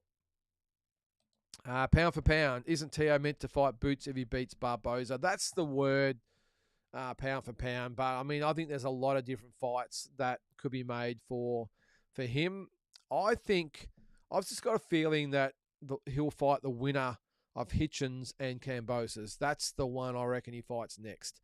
Then if he gets past that, I think he goes up to welterweight. Now, Boots mightn't be there by that stage, but I've just got a feeling that the stars are going to align and Teo's going to fight the winner of Hitchens and Kambosos. I think either way, he's had the long-running feud with Hitchens, but he's also had an even longer feud with George Kambosos, including that loss back in 2021. So I think he'd love to get that fight. And I think that's one of the reasons why George has gone to 140 to try and chase that fight. It's a big money fight for him. He's got to get past Hitchens first, though, which is not going to be, that's going to be a tough fight to win. But if he gets past that, then maybe that's who he fights. But look, depends. I mean, Teo's got other options as well. He's got Garcia, he's got Haney. Now, of course, they're going to fight each other. But there are some good fights for Teo. Still Sabria Matias. You've got he's fighting Puello, of course, in July. So I still think there's plenty of fights for Teo at 140 before he goes to 147. And again, if Boots is there or not there, remains to be seen. But I think Teo's got plenty of good fights ahead before he gets to Boots. Pound for Pound says, who the heck knows what Teo's doing next? He doesn't even know what he's doing. No, he doesn't. He's really unhinged, isn't he, Teofimo Lopez? You watch him in his interviews. You see the one the other day. First of all, he should have been reprimanded for what he was wearing. I don't know what he had on. He looked like a bikie or something, didn't he? But just when he said he beat his own ass and Kambosos didn't beat him, and all this sort of stuff, he knocked Kambosos down. No mention that he actually got knocked down by Kambosos as well. But he's a character. I like Teo because he's a character, and we need characters in the sport. We can't all just be straight line sort of fighters. And yeah, I know I complain sometimes with some of the shit they go on with, but we need people like him in the sport. I think it's good. And Ryan Garcia. That's the fight I would like to see. Out of all those guys at 140 to 145 or whatever it is, it's Teofimo Lopez and Ryan Garcia. I think that is the fight. I think it'd be fantastic. And the lead up to it would be something else. What's that, Glenn? What do you want Boots to do? Reincarnate Sugar Ray to 147. He wants to unify. More fighters should want to do that, in my opinion. Using your logic, Canelo shouldn't fight Skull this weekend. Yeah, well, I'm with you in that regard there, Glenn. You can only fight who's there and who wants to fight you. I mean, look at Jai Opetaia at cruiserweight. Now, a lot of people have pointed at Jai's resume and said, well, who's he fought? He's beaten an old Murray Spreaders twice. That's it. And the other guys have been no good or inexperienced or whatever. But Jai, at the same time, saying, hey, you can almost hear the frustration in his voice. I want Zerto. I want Badu Jack. I want these guys. They don't want to fight me. Come on, guys. Let's go. So I'm with you in that regard, Glenn. It's not Boots Ennis' fault that the other guys are playing hardball. And I think the offer was actually made to Brian Norman. I think he priced himself out of it straight away. Barrios is hanging out for Pacquiao. So yeah, I think, as I said before, I think he should wait for a Garcia, a Haney, a Lopez, one of those guys. And if they don't come up, just go to 154 and get it over with. All right, we've got a super chat. Another one from Dennis. Thank you very much, mate. What do you got there? Doubling up on a super chat to make up for the episodes I've missed. All good, mate. I really appreciate that. Planning to visit the KO Lounge soon. What upcoming fight would you recommend? Ooh, good call there, Dennis. What's the next one coming up? As far as the fights go, nothing to get excited about. I don't think I'm going to put the Sam Goodman fight on, Dennis. I reckon you'll wait until Keith Thurman fights Tim Tszyu. That's probably the fight I'd wait for. Or maybe Nikita fights Arafa or something like that. But that's the fight I would wait for, mate. It'd be great to have you in the KO Lounge. It'd be fantastic. To anyone else in the Bendigo region, come on in. What have we got there? Pound for Pound King says, I'm pretty sure that he has a 3-fight deal with Turkey and Boots is next if he wins. Was that Teo? Yeah, it was Teo. Okay, I didn't know that, Pound for Pound, that if he has, what's that? If he has a 3-fight deal with and Boots is next if he wins. Okay. Yeah, I thought he had Hitchens or Kambosos in his sights, Pound for Pound, but we will see. Naz, Teo has his hands full with Barboza Jr. Probably depends which version of Teo shows up. I'm with you there, Naz, because a lot of people tend to forget that he's got to get past Barboza, and probably me included. Barboza is a very, very tough fighter, and he's going to give Teo all he can handle. I think Teo beats Barboza. I think he beats him on points. I think Tio's last fight, was that Claggett? Was that his last fight? I think it was. Let me just type his name in there. I think it was Claggett. I thought he looked really good in that fight. Not that Claggett was much to write home about, was he? Teofimo Lopez. Let's have a look at his record. The takeover. Steve Claggett. That was back in June, that was. So what's it been? Nearly a year he's been out of the ring. So about 10 months. And he won that on points. Now, when was the last time he had a stoppage? Back in 2022 when he beat Pedro Campa. Hasn't fought that regularly, has he, Teo? So he fought twice in 22 after losing to George, once in 23 and twice in 24. Yeah, I suppose that's around the mark, isn't it? Yeah, but a tough fight, Naz. I think he's going to have his hands full, but I think he gets the job done. Carl says, "Oh, Glenn, please leave Canelo out of this one." Okay. Good point about Teo and Barboza. If Teo wins, says Glenn, I think Boots murders him. No, I don't think so. I think Teofimo Lopez is a very, very good fighter. I think going up to 147 might challenge Teo, but I think he gives Boots Ennis a good fight. I think Boots wins, but I don't think he murders Teo. I think that would be a good fight. The weight factor would be the difference for me. All right, Ryan, no, doesn't agree with Usyk versus Dubois. He says Parker is the better fight. He's brand new, different mindset. Plus, we haven't seen these two in the ring yet. Go the Blues. Yes, mate, for sure. How good was it yesterday? Sing that theme song. It was awesome. Look, I don't know. I think Parker deserves the fight. I'm just not sure. I was just going to say maybe he hasn't got what it takes to beat Usyk. But I think if Dubois could get to Usyk and actually put him down, I know it was arguable what happened, and Parker maybe does the same. Parker's a very, very good fighter. Very, very good fighter. Obviously a former world champion as well. Yeah, well, let's just hope we see him in there at some stage, Ryan. I can't really separate Dubois or Parker, but either way, the only thing I'll say is at least we've already seen Dubois in with Usyk. Now, apart from that knockdown, Usyk was pretty dominant and actually stopped Dubois. This is the thing a lot of people forget. Usyk stopped Dubois. It wasn't a close points decision or anything like that. He stopped. And Usyk hasn't had many stoppages at heavyweight. And he managed to stop Dubois. So, I don't think he stops Parker. I think Parker gives him a good fight. So, look, there's a lot of arguments either way. But let's just hope Parker gets his shot, Ryan. All right, so we're still on Boots. Boots chasing Undisputed at 147 to tick that major box makes most sense at the moment. In my honest opinion, if he continues to make it comfortably. Yes, that's a big if, Andy. 154 super stacked. Virgil likely becomes a champ and hopefully versus Boots happens. Well, he's got to wait in line though, Andy, because I know he's the WBC interim at the moment, the champion, but Fundora's going to fight Zayos next. So what happens if Zayos beats Fundora?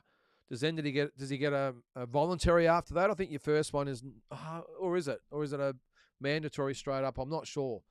But if Zayos beats Fundora, he's also going to have the WBO knocking on his door saying you've got to fight Jorge Garcia Perez, who will be the number one challenger of the WBO and the WBC.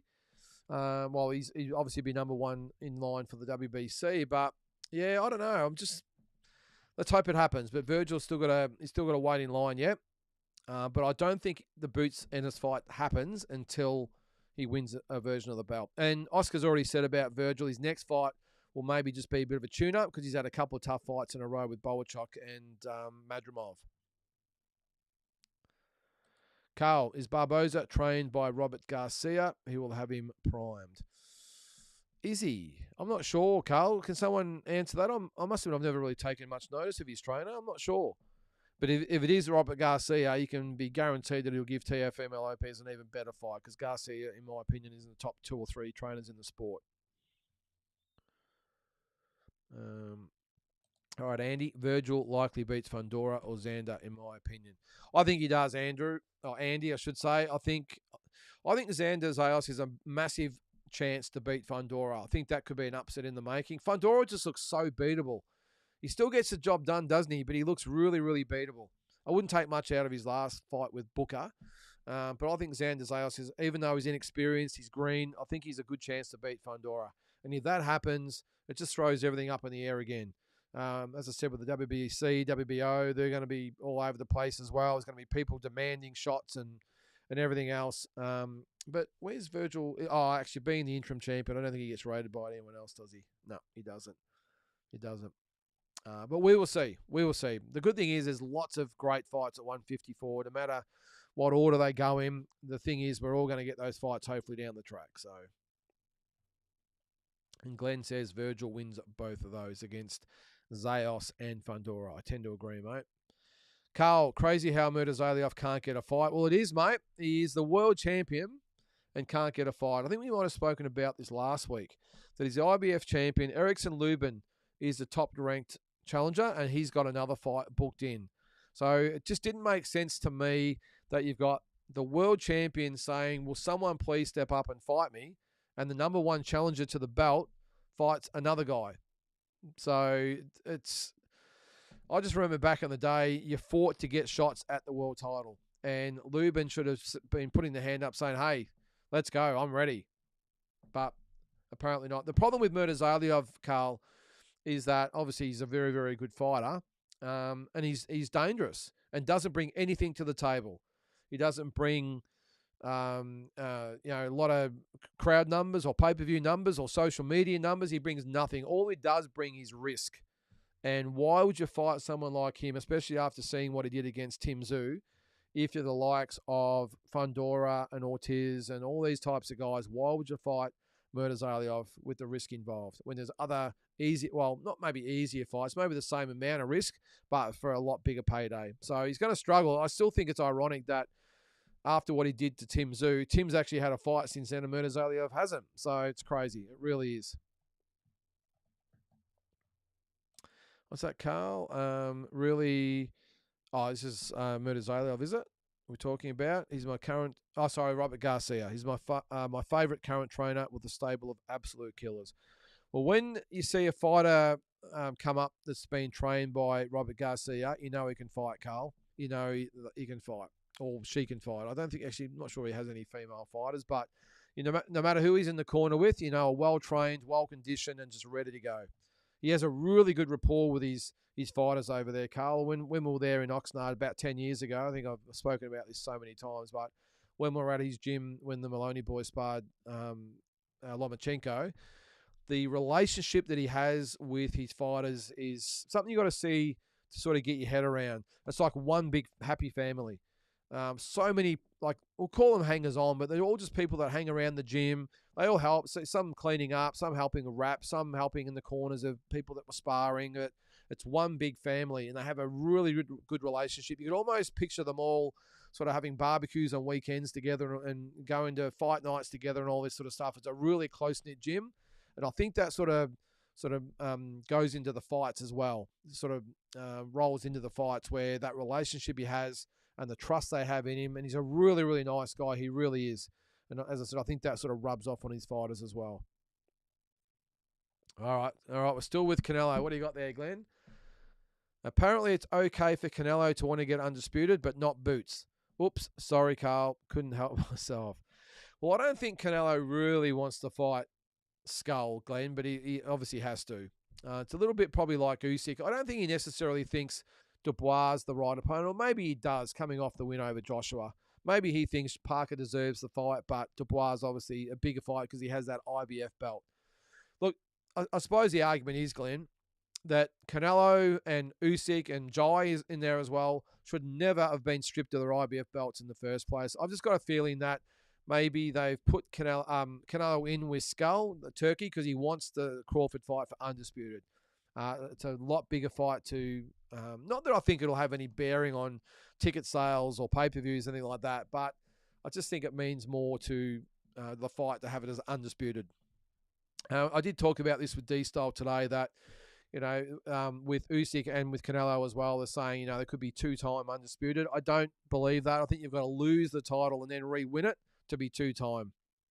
Not be stripped of the title and then simply win it back. Because that technically makes Jai Pataya a two-time cruiserweight champion, doesn't it, really? But technically he's had the belt once. It was taken away from him. and reclaimed it in the next fight after that.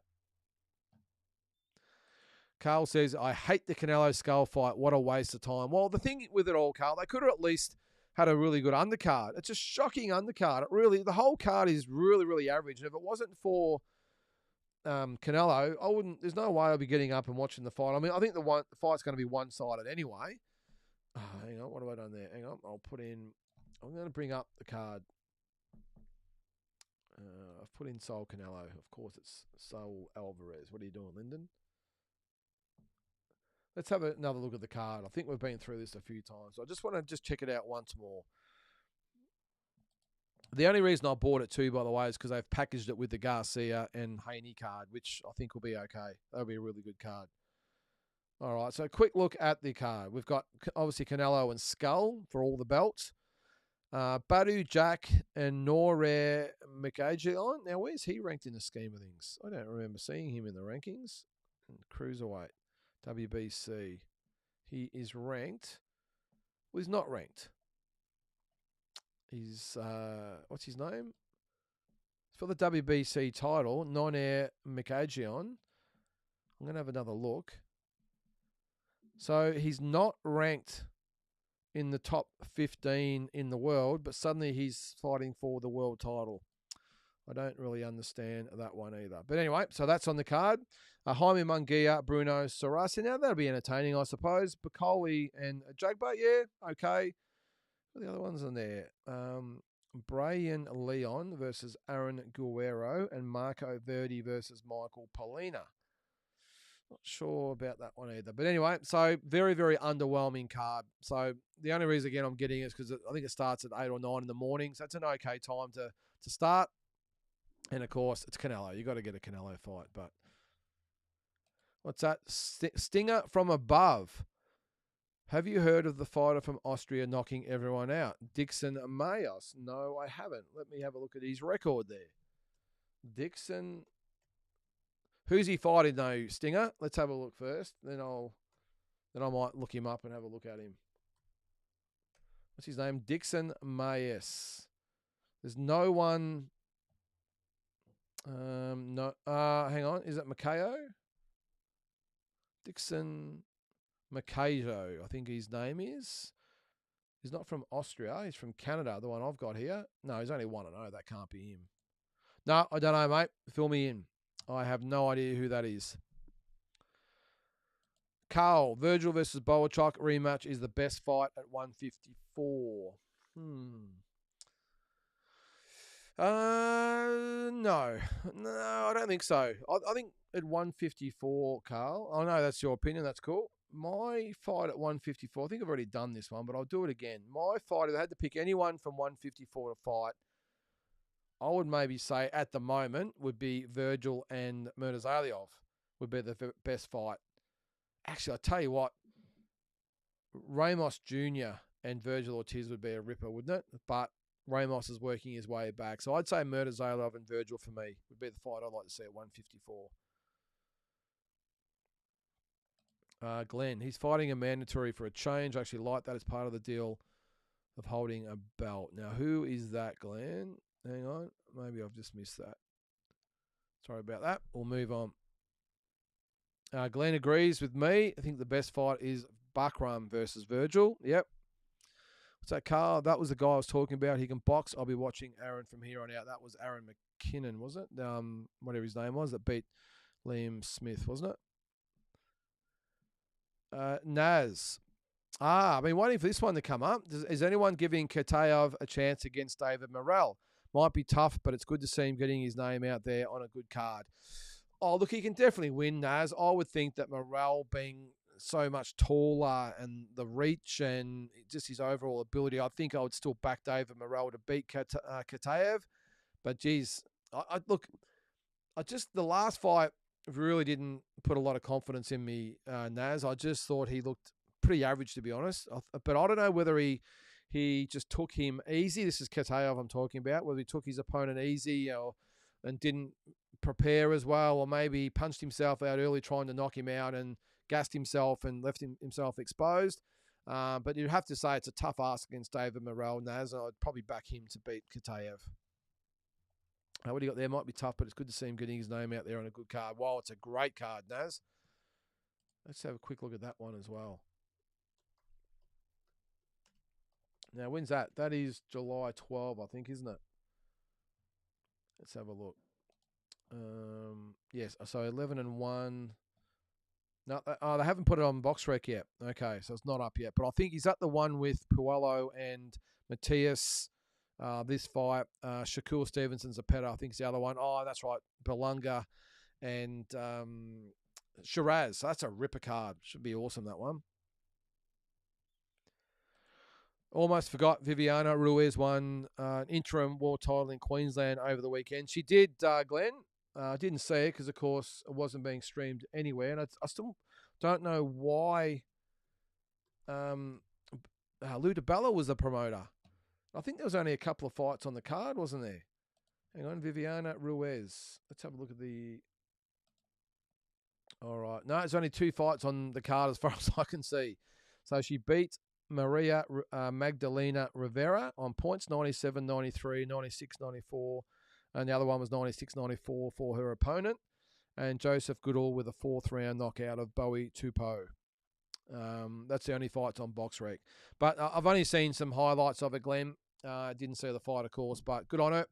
And hopefully that sets her up for a shot at the real title. All right, Andy, I want to see Virgil get his crack at full 154 WBC. My next preference for Boachok is Bakram, 154 pounds stacked. Yeah, I tell you what, Boachok and Bakram Murtazali would be a ripper too. So many great fights at that weight, Andy, isn't there? Some rippers there. What's that, Naz? I think that guy might get killed. That's Kataev. No, look, I don't know, Carl. As I said, I'm not sure what to make of it because that last opponent that he had was not supposed to do what he did. Now, as I said, maybe he just gassed himself out. He did have him in trouble early, and maybe he just tried too hard to get him out of there and just left too much in the ring and left himself vulnerable. And maybe the other guy fought out of his skin. He was tough. He took some big punches because before that, Kataev was just knocking everyone out left, right, and centre. I think he gives a good account of himself, but the height and reach and all that for me, I think it's just going to be hard to get in close to a skillful fighter like Morel, and I think he just outboxes Kataev. Big J, what do you got there, mate? Zarafa should have fought Liam Smith when he had the chance. Missed opportunity. Yeah, well, he might have been a good chance to beat Liam Smith, Big J. And that was, when was that? Was that last year, I think it was? They were talking, or the year before they were talking about that fight. Yeah, it would have been a great opportunity to fight. I think, was that when Liam... That might have been when he fought Eubank Jr, I reckon, instead, wasn't it? But either way, I remember him talking about that fight, and you're probably right. Would have been a very winnable fight for Michael, for sure. Did you hear what Jai Patai said about the Sonny Bill Williams-Gallen fight? He said 2-minute rounds are soft. I did see that, Carl. He was having a bit of a laugh when he said it, but what I really admired was that Paul Gallen, actually, he saw it, and he actually used it trying to goad Sonny Bill Williams into making it a 3-minute round, 3-minute round. So, which I welcome. I'm with Paul Gallen. Well, first of all, I'm with Jai Patai. I think he was sort of saying it tongue-in-cheek. And what I liked what he said, though, too, Carl, was he wasn't having a crack at Paul Gallen or even Sonny Bill Williams. He said, look, if they want to fight each other, that's great. Earn some good money, good on them. And that's the type of guy Jai Patai is. But when he was asked about 2-minute rounds, he had a bit of a laugh and said, yeah, it's a bit soft. But I like that, yeah, Paul Gallen ran with it and said to Sonny Bill Williams, see, you've got a world champion that everyone respects saying this about it. Let's do it. Let's do 3-minute rounds. I don't know if Sonny Bill Williams actually replied at the moment, but that is soft, though, Carl. If Sonny Bill Williams wants to be taken sort of semi-seriously as a fighter, he's got to fight 3-minute rounds. 8 threes. I mean, there's nothing wrong with that. 2-minute rounds. I mean, that is soft. All right, Glenn, I actually don't mind the 2-minute round. Oh, okay, so you disagree between these two. More chance of them getting into each other given their age and inactivity. Yeah, well, that's another side of the coin, Glenn. They are, well, both of them are, I think, over 40, are they? Or very, very close to 40. So, yeah, maybe. And maybe it'll be a more action-packed type of event. But, yeah, I don't know. I probably won't watch it anyway, Glenn, so I really don't care. Carl, dearest half ounce in world history. Yeah, it certainly was, mate. That was Eubank Jr. Wow. 300 pounds, 300,000 pounds. I think it worked out to $780,000 Australian dollars. Just crazy. What's that, Andy? That's actually a valid argument, Glenn, about the rounds. Who you got, folks? Gallen or Sonny Bill? Off the bat, I got Gallen. Yeah, well, I haven't really seen too much of Sonny Bill, Andy, but I got a lot of respect for Paul Gallen, and I think he beat Sonny Bill Williams. All right, Tony, one of my favourite fighters, Caleb Plant, fights end of May. Looking forward to fireworks. Yeah, I've always been a little bit indifferent to Caleb Plant, Tony. I think he's an entertaining type of fighter. Yeah, I don't know. I don't know. I don't really know what to make him. I've seen him fight live a couple of times, and yeah, I don't know. Good fighter. I'm not sure whether this guy brings a lot to the table. Who's he fighting again? I don't think it's anyone really of note, is it? Let's have a look. Now, that's the one Charlo's on as well, isn't it? What's his nickname? Sweet Hands. Great nickname. All right, so he's fighting Jose Armando Resendez, 15-2. And what was he? Okay, he was knocked out last year or whatever it was. Okay. All right, and Jamal Charlo is fighting Thomas Lamana, 39-5-1 on the same card. All right. About the Butcher Karen's name, yeah, I did, mate. Any news on the Cairns card? No, only at this stage it looks like Liam Paro and Nikita Zoo OG. That's all I can say at the moment. All right, I think Gallen, who I actually rate. I don't think Sonny knows how to fight long, and Gallen catches him mid-range, so Gallen for me. And he's a tough guy, is Gallen.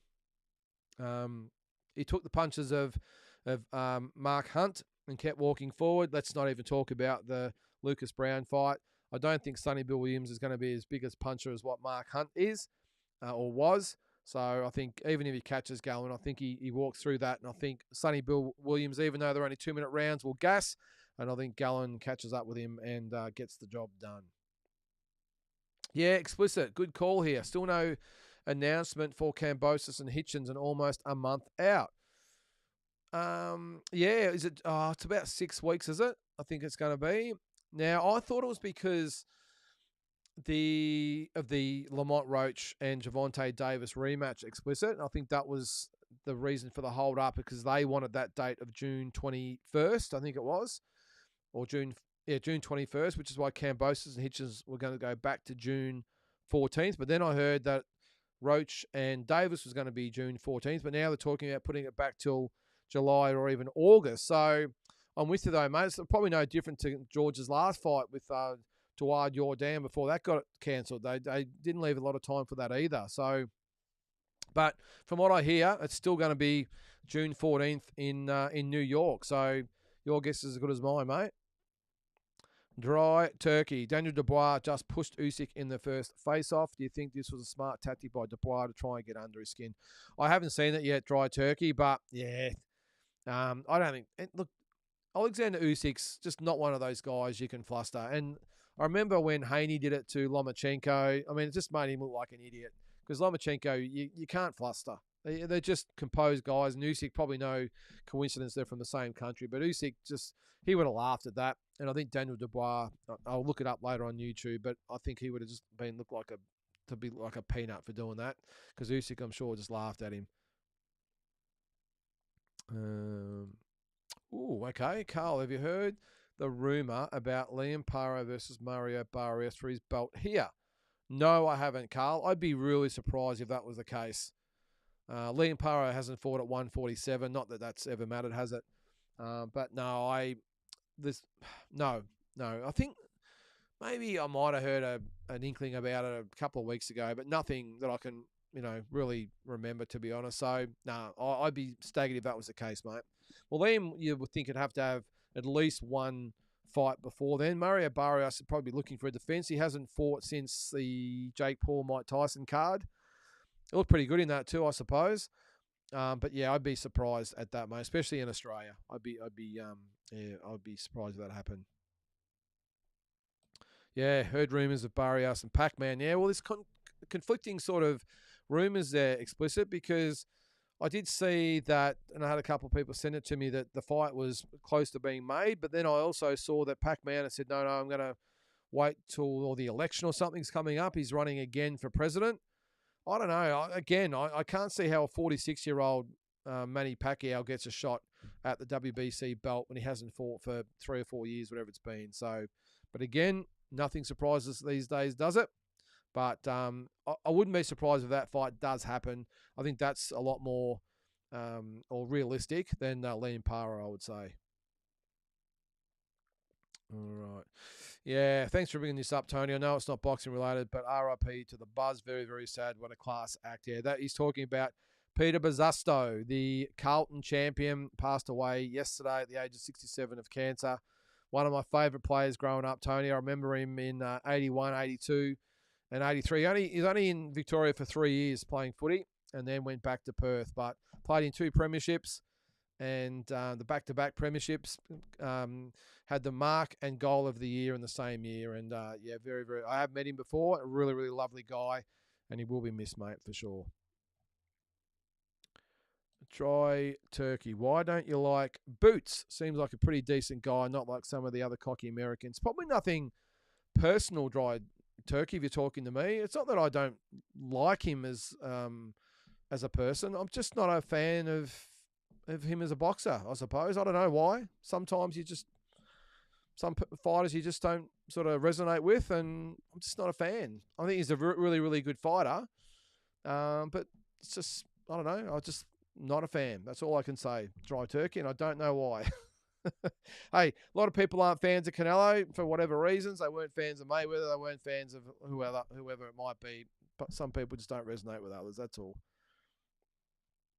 Boots is a talent, no doubt. Hell of a lot of skill, but he's moving slow. What did Desi Robinson have to say for herself this morning? Very interested in her thoughts. Lou DiBella may be the way to go as a promoter. Still can't believe No Limit missed that boat. I'm with you there, Big J, and I did actually mention that to her this morning. I said, do you think, what you said there, do you think they missed the boat as far as getting behind female boxing? And No Limit have always had females on their cards, but I've never really got behind one of the elite females. And I've had people say, well, what about Shannon O'Connell? Well, she's not a No Limit fighter. Jazzy Parr, but she's nowhere near world level, if you ask me, or definitely nowhere near a world title shot. But they've never got, or sort of, as far as I know, never really tried to go after a Sky Nicholson or a Shanika Johnson. I know especially Sky really wanted to go to the UK, so probably they didn't even have the option. But you got Shanika Johnson, who was with Lou DiBella. Even on the weekend, Viviana Ruiz. That interim world title fight was not streamed. It wasn't on TV. No one knew about it. Would have been perfect to put on a No Limit show. And especially that Desi Robinson fight with Chloe Chaos, that would have been even better. So it's got me stuffed, Big J. But I think they've got a bit of explaining to do to the female boxers of the country, why they aren't getting behind the elite females. We've got a lot of them in Australia, so I'm not surprised or not sure why, with so many dates and shows they have to fill, why they wouldn't really get behind a Shannon or a Desley or a Shanika or one of those types of girls. So some really good female fighters out there. Dry Turkey. To be fair to Boots, Spence and Bud. To be fair to Boots, Spence and Bud held the belts hostage with inactivity, especially Spence. Really good call there, Dry Turkey. He just sort of come about at the wrong time, didn't he? Before that, we had Porter and Thurman and all these types of guys, and Garcia all around 147. Boots sort of come along just as the Spence-Bud thing was gathering momentum. And you're right, they both held the belts hostage there for quite some time, especially Spence. And they were just holding out for each other. And he did get his chance, of course, and he took it. But just unfortunate timing, Dry Turkey. But you make a good point. What's that? Turkey Spencer. Spence never was asked to fight mandatories. Well, he got away with a lot, didn't he? Did Errol Spence? Over that period, I'm going to quickly type in his name as well. Errol Spence. Wonder if he'll ever come back. I doubt it. All right, so you're talking, let's say before the Crawford fight, which is coming up to 2 years ago, if you can believe that. So he fought Ugas in April of 22. So that was what, 14 months before. Before that, it was 18 months when he fought Garcia. And before that was 15 months, Sean Porter. Pretty crazy. And he actually fought 6 months before that. So when he fought Mikey Garcia in March of 2019, up until he fought Crawford, he'd had 3 fights in 4 years, had Errol Spence, and they let him get away with it. Boots would have murdered Spence. Now, is it Glenn? You've got murder on your mind tonight, mate. Someone was murdering everyone in every comment you've had. Dry Turkey Boots versus Norman Jr. is the only fight that kind of excites me at 147. I hope Norman's team and Eddie can work out a deal. Yeah, I'm with you there, Dry Turkey. I think I would still love to see Ryan Garcia fight Boots at 147. I think that would be a ripping fight. Maybe Haney. I think Haney's going to stay at 140, though, I think, for the time being. Same as Lopez. I think Garcia and Boots is the fight at 147.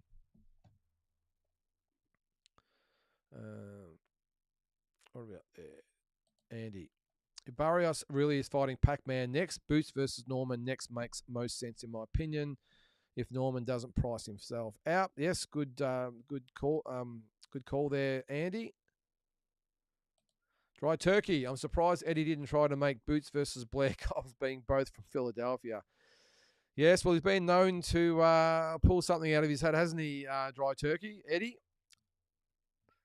What's Blair Cobbs been up to since the Broner fight? Not much. Was it Blair the Flair? Let's have a quick look. I want to see if anything's scheduled for Blair Cobbs. Was he 17-1-1? So hasn't fought since June last year and has got nothing planned. So he's been out of the ring nearly a year and nothing planned for him. But you're right. Would probably be a good fight, that, actually. Him and Boots. How much does Brian Norman think he's worth? Well, I'm pretty sure they offered him he wanted 2.5, Carl. And that's about 1.5 more than I think he's worth. And that's probably being generous. So, Carl, Barrios Pac-Man is a big fight. Not for me, mate. I don't want to see it. I hope Pac-Man stays retired. Norman thinks he's worth whatever it takes not to fight Boots, says Glenn. I think he's waiting for Boots to move up. Yeah, I get the same feeling there, Glenn. That's a very, very good point. What's that, Naz? I think he knocked back 1.5 to fight Boots. Wants Jin Sasaki. No, well, he is fighting Sasaki next, isn't he, Norman? But I heard it was 2.5, Naz, but that's not confirmed, but that's what I heard anyway. And even 1.5, that's too much to fight Boots. Although, would you say they knocked back 1.5? Oh, actually, you might be right. Sorry, Naz. I misread that. I heard that he wanted 2.5, yes, and that would make sense. He was offered 1.5, but wanted 2.5.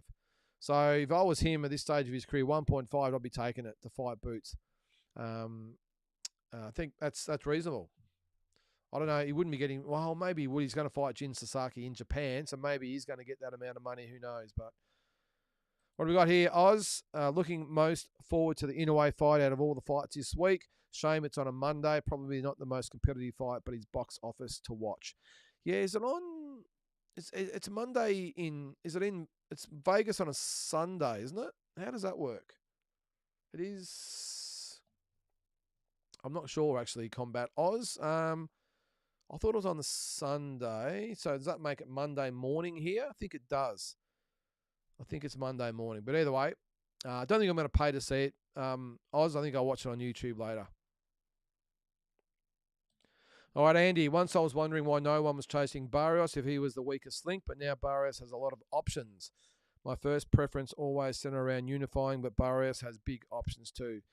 Well, he's got the WBC belt, Andy. That's a good belt to have.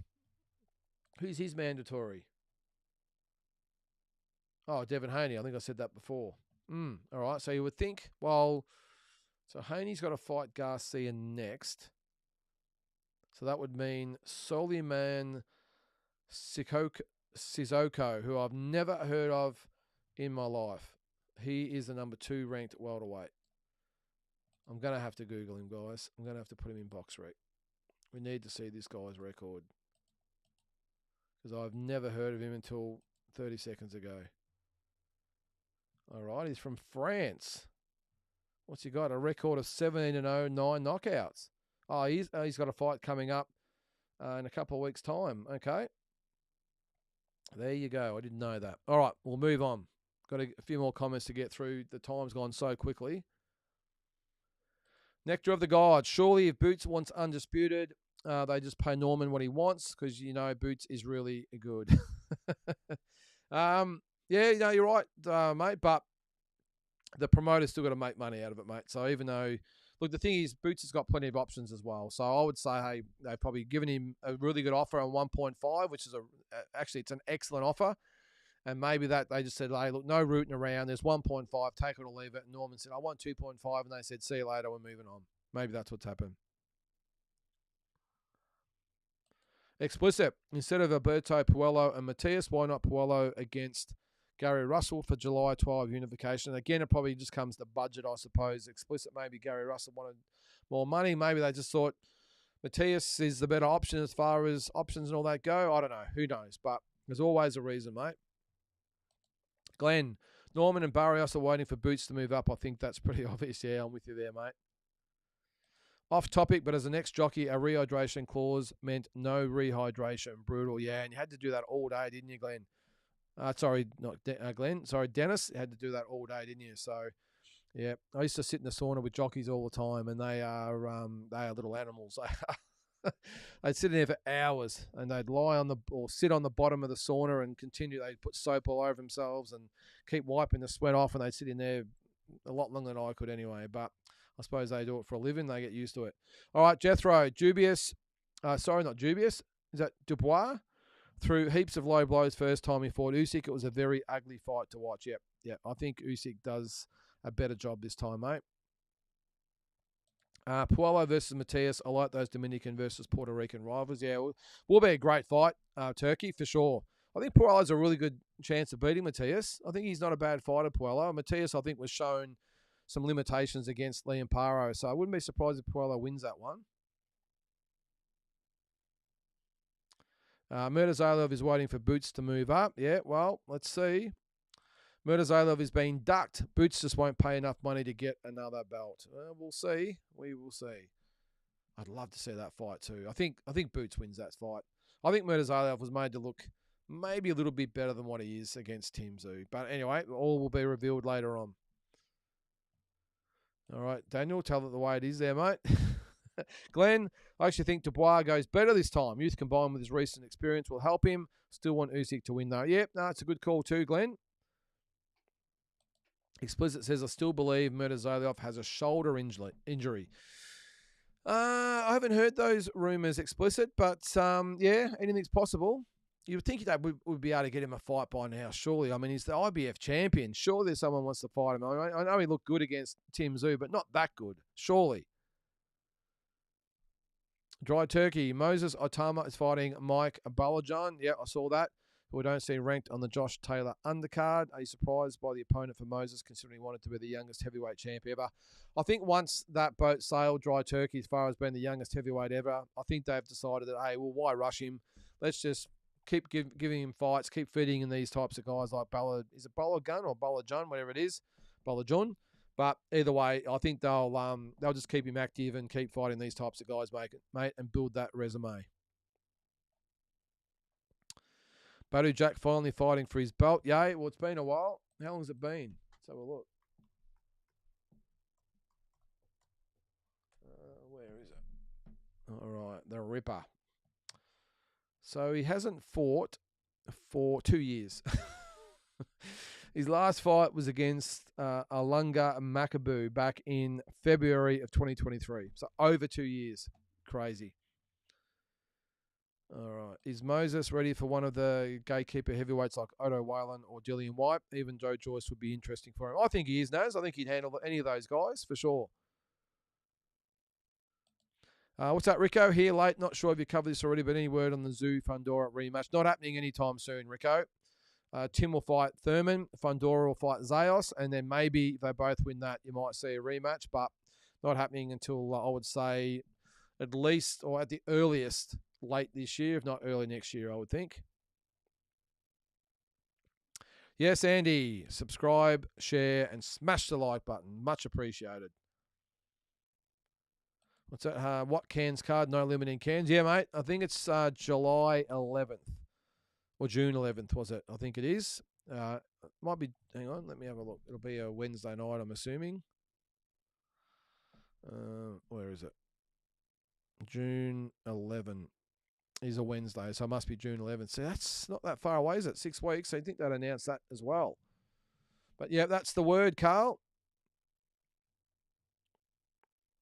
What we got here? It's Liam Paro, not Boots Ennis. He'd fight for his belt at 147 in a heartbeat. Barrios is PBC. They ain't playing Turkey. Well, the other thing, the PBCs, where do they rank in the scheme of things now? They promised a lot. They had the Prime Amazon or Amazon Prime, whatever it is, contract, and they've delivered nothing. I think, well, what was it last year? It was Tim Zhu and Fundora. What was the other? I think, is it Morel and Benavides? Was that PBC? Davis and Roach might have been the PBC as well. But by all reports, the Amazon Prime thing's not going to go forward. Apparently, it's going to be it. And you don't blame Amazon Prime. I mean, maybe they might hook up with Bob Arum and Top Rank, although there's rumours he's going to be with Netflix. So they need someone reliable. PBC, I just see going by the wayside. Although I know they've got a lot of backing, a lot of money behind them. They've got a lot. Looks like they've got a lot of loyal fighters. Either that, or got a lot of contracted fighters who can't leave. But I'm not so sure about PBC. They've been a massive letdown. I mean, they poached all of Golden Boy's fighters. They promised so much, and really haven't delivered yet, have they? Weren't they supposed to do like 8 shows or something last year and only done like 3 or 4? Yeah, they've been a big disappointment. What's that, Carl? I'll be there. That's the Cairns card. Now, just let me confirm that, mate. So the 11th is a Wednesday, so that makes sense. Although July 11th is a Friday. You'd think if it's a pay-per-view, it'll be on the Wednesday. But also, if that is the case, June 8th, Sunday, June 8th is Jai Opataia's fight with Squayo. So that literally means that'll be the 8th, and then on the 11th, so 3 days later, we'll have another big fight night. The only good thing about DAZN is that the Jai Opataia fight will be free, and we'll be paying $70 for the Paro and Nikita doubleheader. I've got a feeling, though, from what I'm hearing, that Nikita might be a little bit further down the track. I don't think he's in full training yet, and being only 6 weeks away, I've got a feeling they might put him back. But either way, Carl, if it's Liam Paro up there, mate, it'll be fantastic. And I'm sure they'll stack the undercard and everything. It'll be a great card. So much going on at the moment. So if you look at it, we've got, what have we got in? So we've got this weekend. So 3 big shows this weekend. Then we've got, well, is it a big show? Not really. We've got the Sam Goodman event on the 14th of May. But then we're into June, and we've got the 8th, which is what I just said then with Jai Opataia. We've got the 11th is the Cairns card. Then I think it's July is Tim's fight with Thurman. I think they're talking about. Although with Keith Thurman, you never know. That could be pushed back. But then we've got the July 12 fight the card in New York.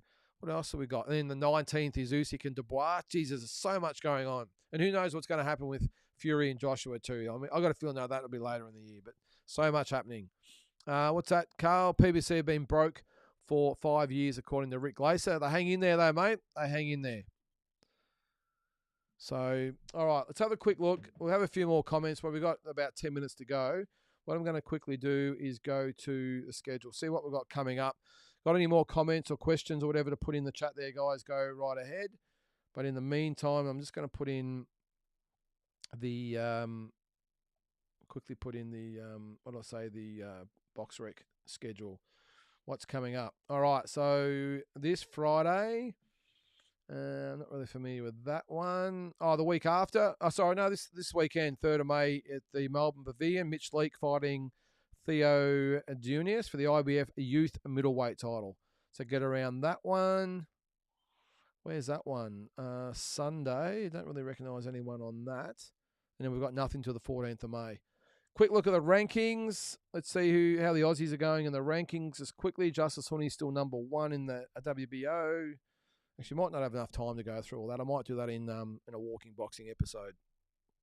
I'll have a good look because they've just been updated, so I'll have another look at that. But in the heavyweights anyway, Justice Honey, number 1 with the WBO. So he's going to be in line for a world title shot at some stage. Now, is he ranked with the others? I'm not sure he is. Where is he? Nothing. Justice Honey, yeah, number 7 with the IBF. There you go. All right, what else have we got there, guys? Yeah, some good boxing over the next few weeks. Pretty exciting weekend since, A pretty exciting weekend since Bivol Better Beef says explicit. Yep.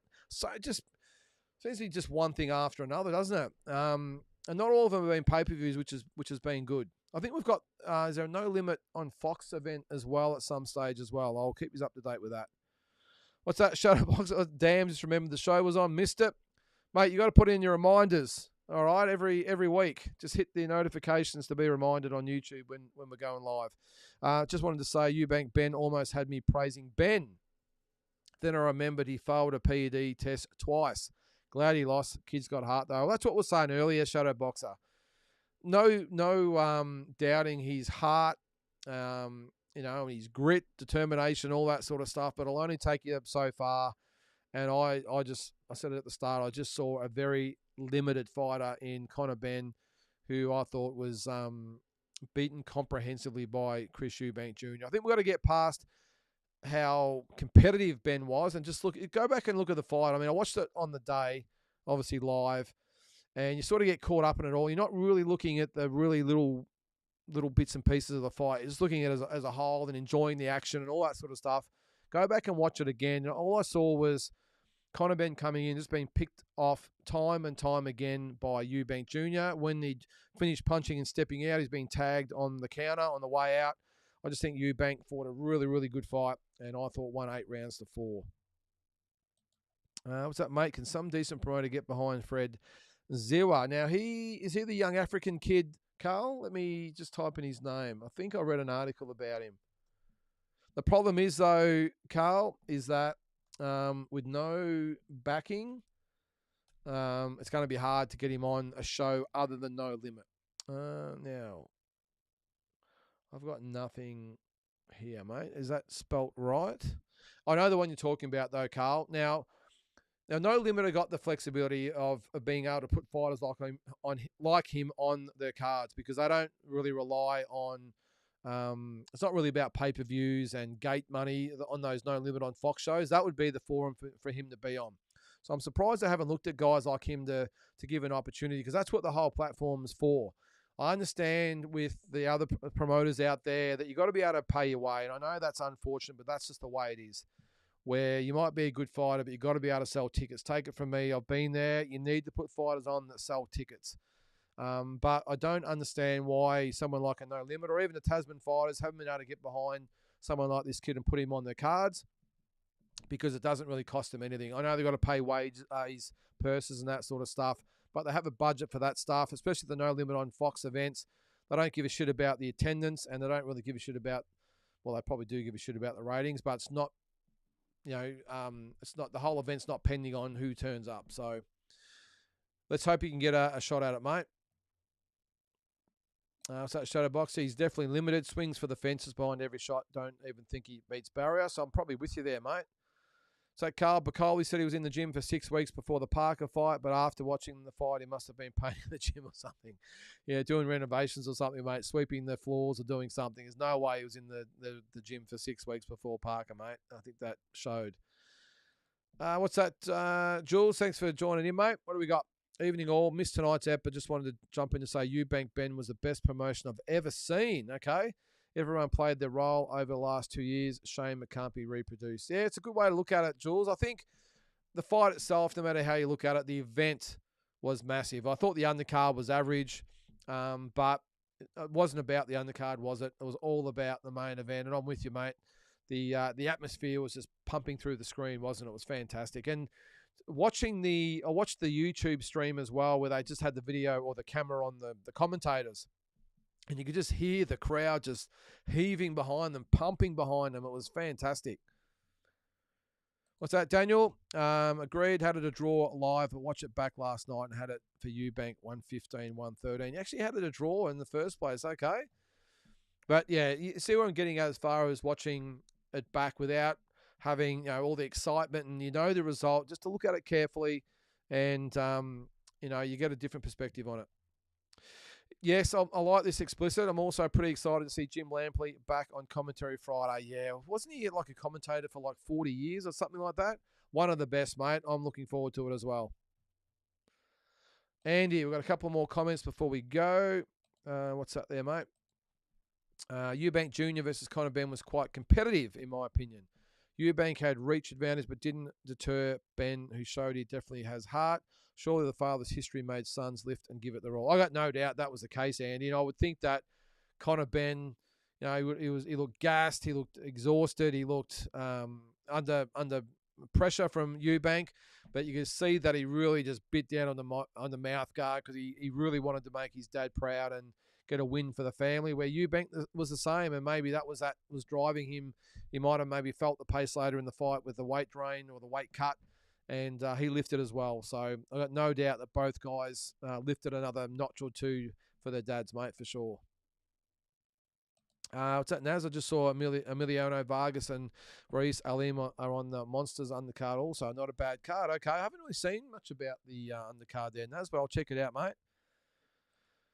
Jules, just speaking in terms of the soap opera, failed tests, egg slaps, rehydration clauses, villains everywhere, Eubank Sr., etc., etc. Amazing. Yeah, you're right, Jules. It had all the storylines, didn't it? It all just came together. And yeah, you make some really great points there, mate. Yes, Carl, huge fan of Jim Lampley. That should be awesome, mate. All right, we've got a couple more comments. Carl, Benn wobbled Eubank in the third, and I said, oh, hang on. Yeah, he hit him with a good shot. I don't think he was hurt or overly hurt, Carl. I think it did hit him flush and definitely just maybe give his knees a little bit of a jolt, but I don't think he was really hurt. Benn jumped on him, but I think Eubank recovered pretty quick, and that was probably the only shot in the fight where, like you said there, you said, oh, hang on. I thought a lot of people said and Benn himself said he had Eubank hurt a few times. Yeah, I don't think so. But that one in the third was a good, I think it was a left hook, wasn't it, from memory? So, Shadowboxer, the Ring Magazine YouTube channel has uploaded the full Eubank versus Benn fight. If anyone missed it, yeah, get on there, guys. I just had to watch a bit of a bootleg yesterday afternoon after watching it live in the morning. But yeah, check it out if you've missed it there, guys. What's that, Naz? 2 months. What was that in response to? Where's your comment? Oh, okay. Quick turnaround to, who was that for? Oh, is that for Emiliano Vargas? Sorry, I missed that one there, guys. Sorry about that. But yeah, check it out. I'm just going to quickly have a look at the in away card this week before we go. What do we got? In away. I must admit I haven't really taken much notice of the undercard. There hasn't really been much said about it, has it? The in away fight. Let's have a quick look. All right. If we can bring it up. The computers. Oh, yeah, there it is. So of course, the main event, Raymond Cardenas. All right, on the undercard. Okay, Rafael Espinoza against Edward Vasquez for the WBO featherweight title. Who else is on there? So we've got Reis Alim, 21-1. He's fighting Rudy Garcia, 13-1-1. Emiliano Vargas, 13-0, fighting Juan Leon, who's 11-2-1. So they're probably the two sort of name young stars on the undercard. So that is at the T-Mobile Arena. So it should be a fantastic weekend. All right, hang on. What have we got there, Naz? Last one there. Any word on Cooper O'Connell backing up on any of the upcoming No Limit shows? Nothing that I can confirm, Naz. I did speak to Shannon, his mum, and she said they were pushing for him to be part of one of the upcoming pay-per-views. So we'll see. So when's the next one? May 14th. Has the card actually been announced for that yet? I'm not sure it has. It's apart from Harry Garside, of course. Who else was on that card? So he's fighting Cesar Vaca Espinoza. All right. So, that's right. So we've got Monir Fathi against Wade Ryan, Stephen Ivic against Tuasi Vasuatu, Harry Garside, Jazzy Parr. Yeah. Okay. Nothing about, and Charlie Kazzy, nothing about Cooper on that. So maybe they might save him for the the Cairns card maybe. We'll see. All right, well, guys, that is going to do it for this episode. It is, what are we? About 10 seconds before 9 o'clock. So we'll leave it at that. Always great as usual, guys. Make sure you check out this week. We've got a couple of other shows to look out for. We've got Wednesday night is the Dream Fight. So we've got Canelo Alvarez. And look at some of the names we've got Canelo Alvarez up against. I've got them here, I think. Where are we? So we've got it. These, you'll love these ones. So we've got, and it hasn't been confirmed yet. Is anyone else you might consider? Put it in the chat there. But I've got him against Marvelous Marvin Hagler, Roy Jones Jr., Bernard Hopkins, Thomas Hearns, Julian Jackson, which is an interesting one, the Hawk, Oscar De La Hoya, Joe Calzaghe, Nigel Benn, Chris Eubank Sr., and Mike McCallum. They're the ones I've matched him up with so far. Then on Thursday, you'll see Fight Week, where we'll preview all the fight events of this weekend. And, of course, every morning with Walking Boxing, so check that out as well. So, guys, have a great week. Look forward to seeing you next Monday on Talking Boxing.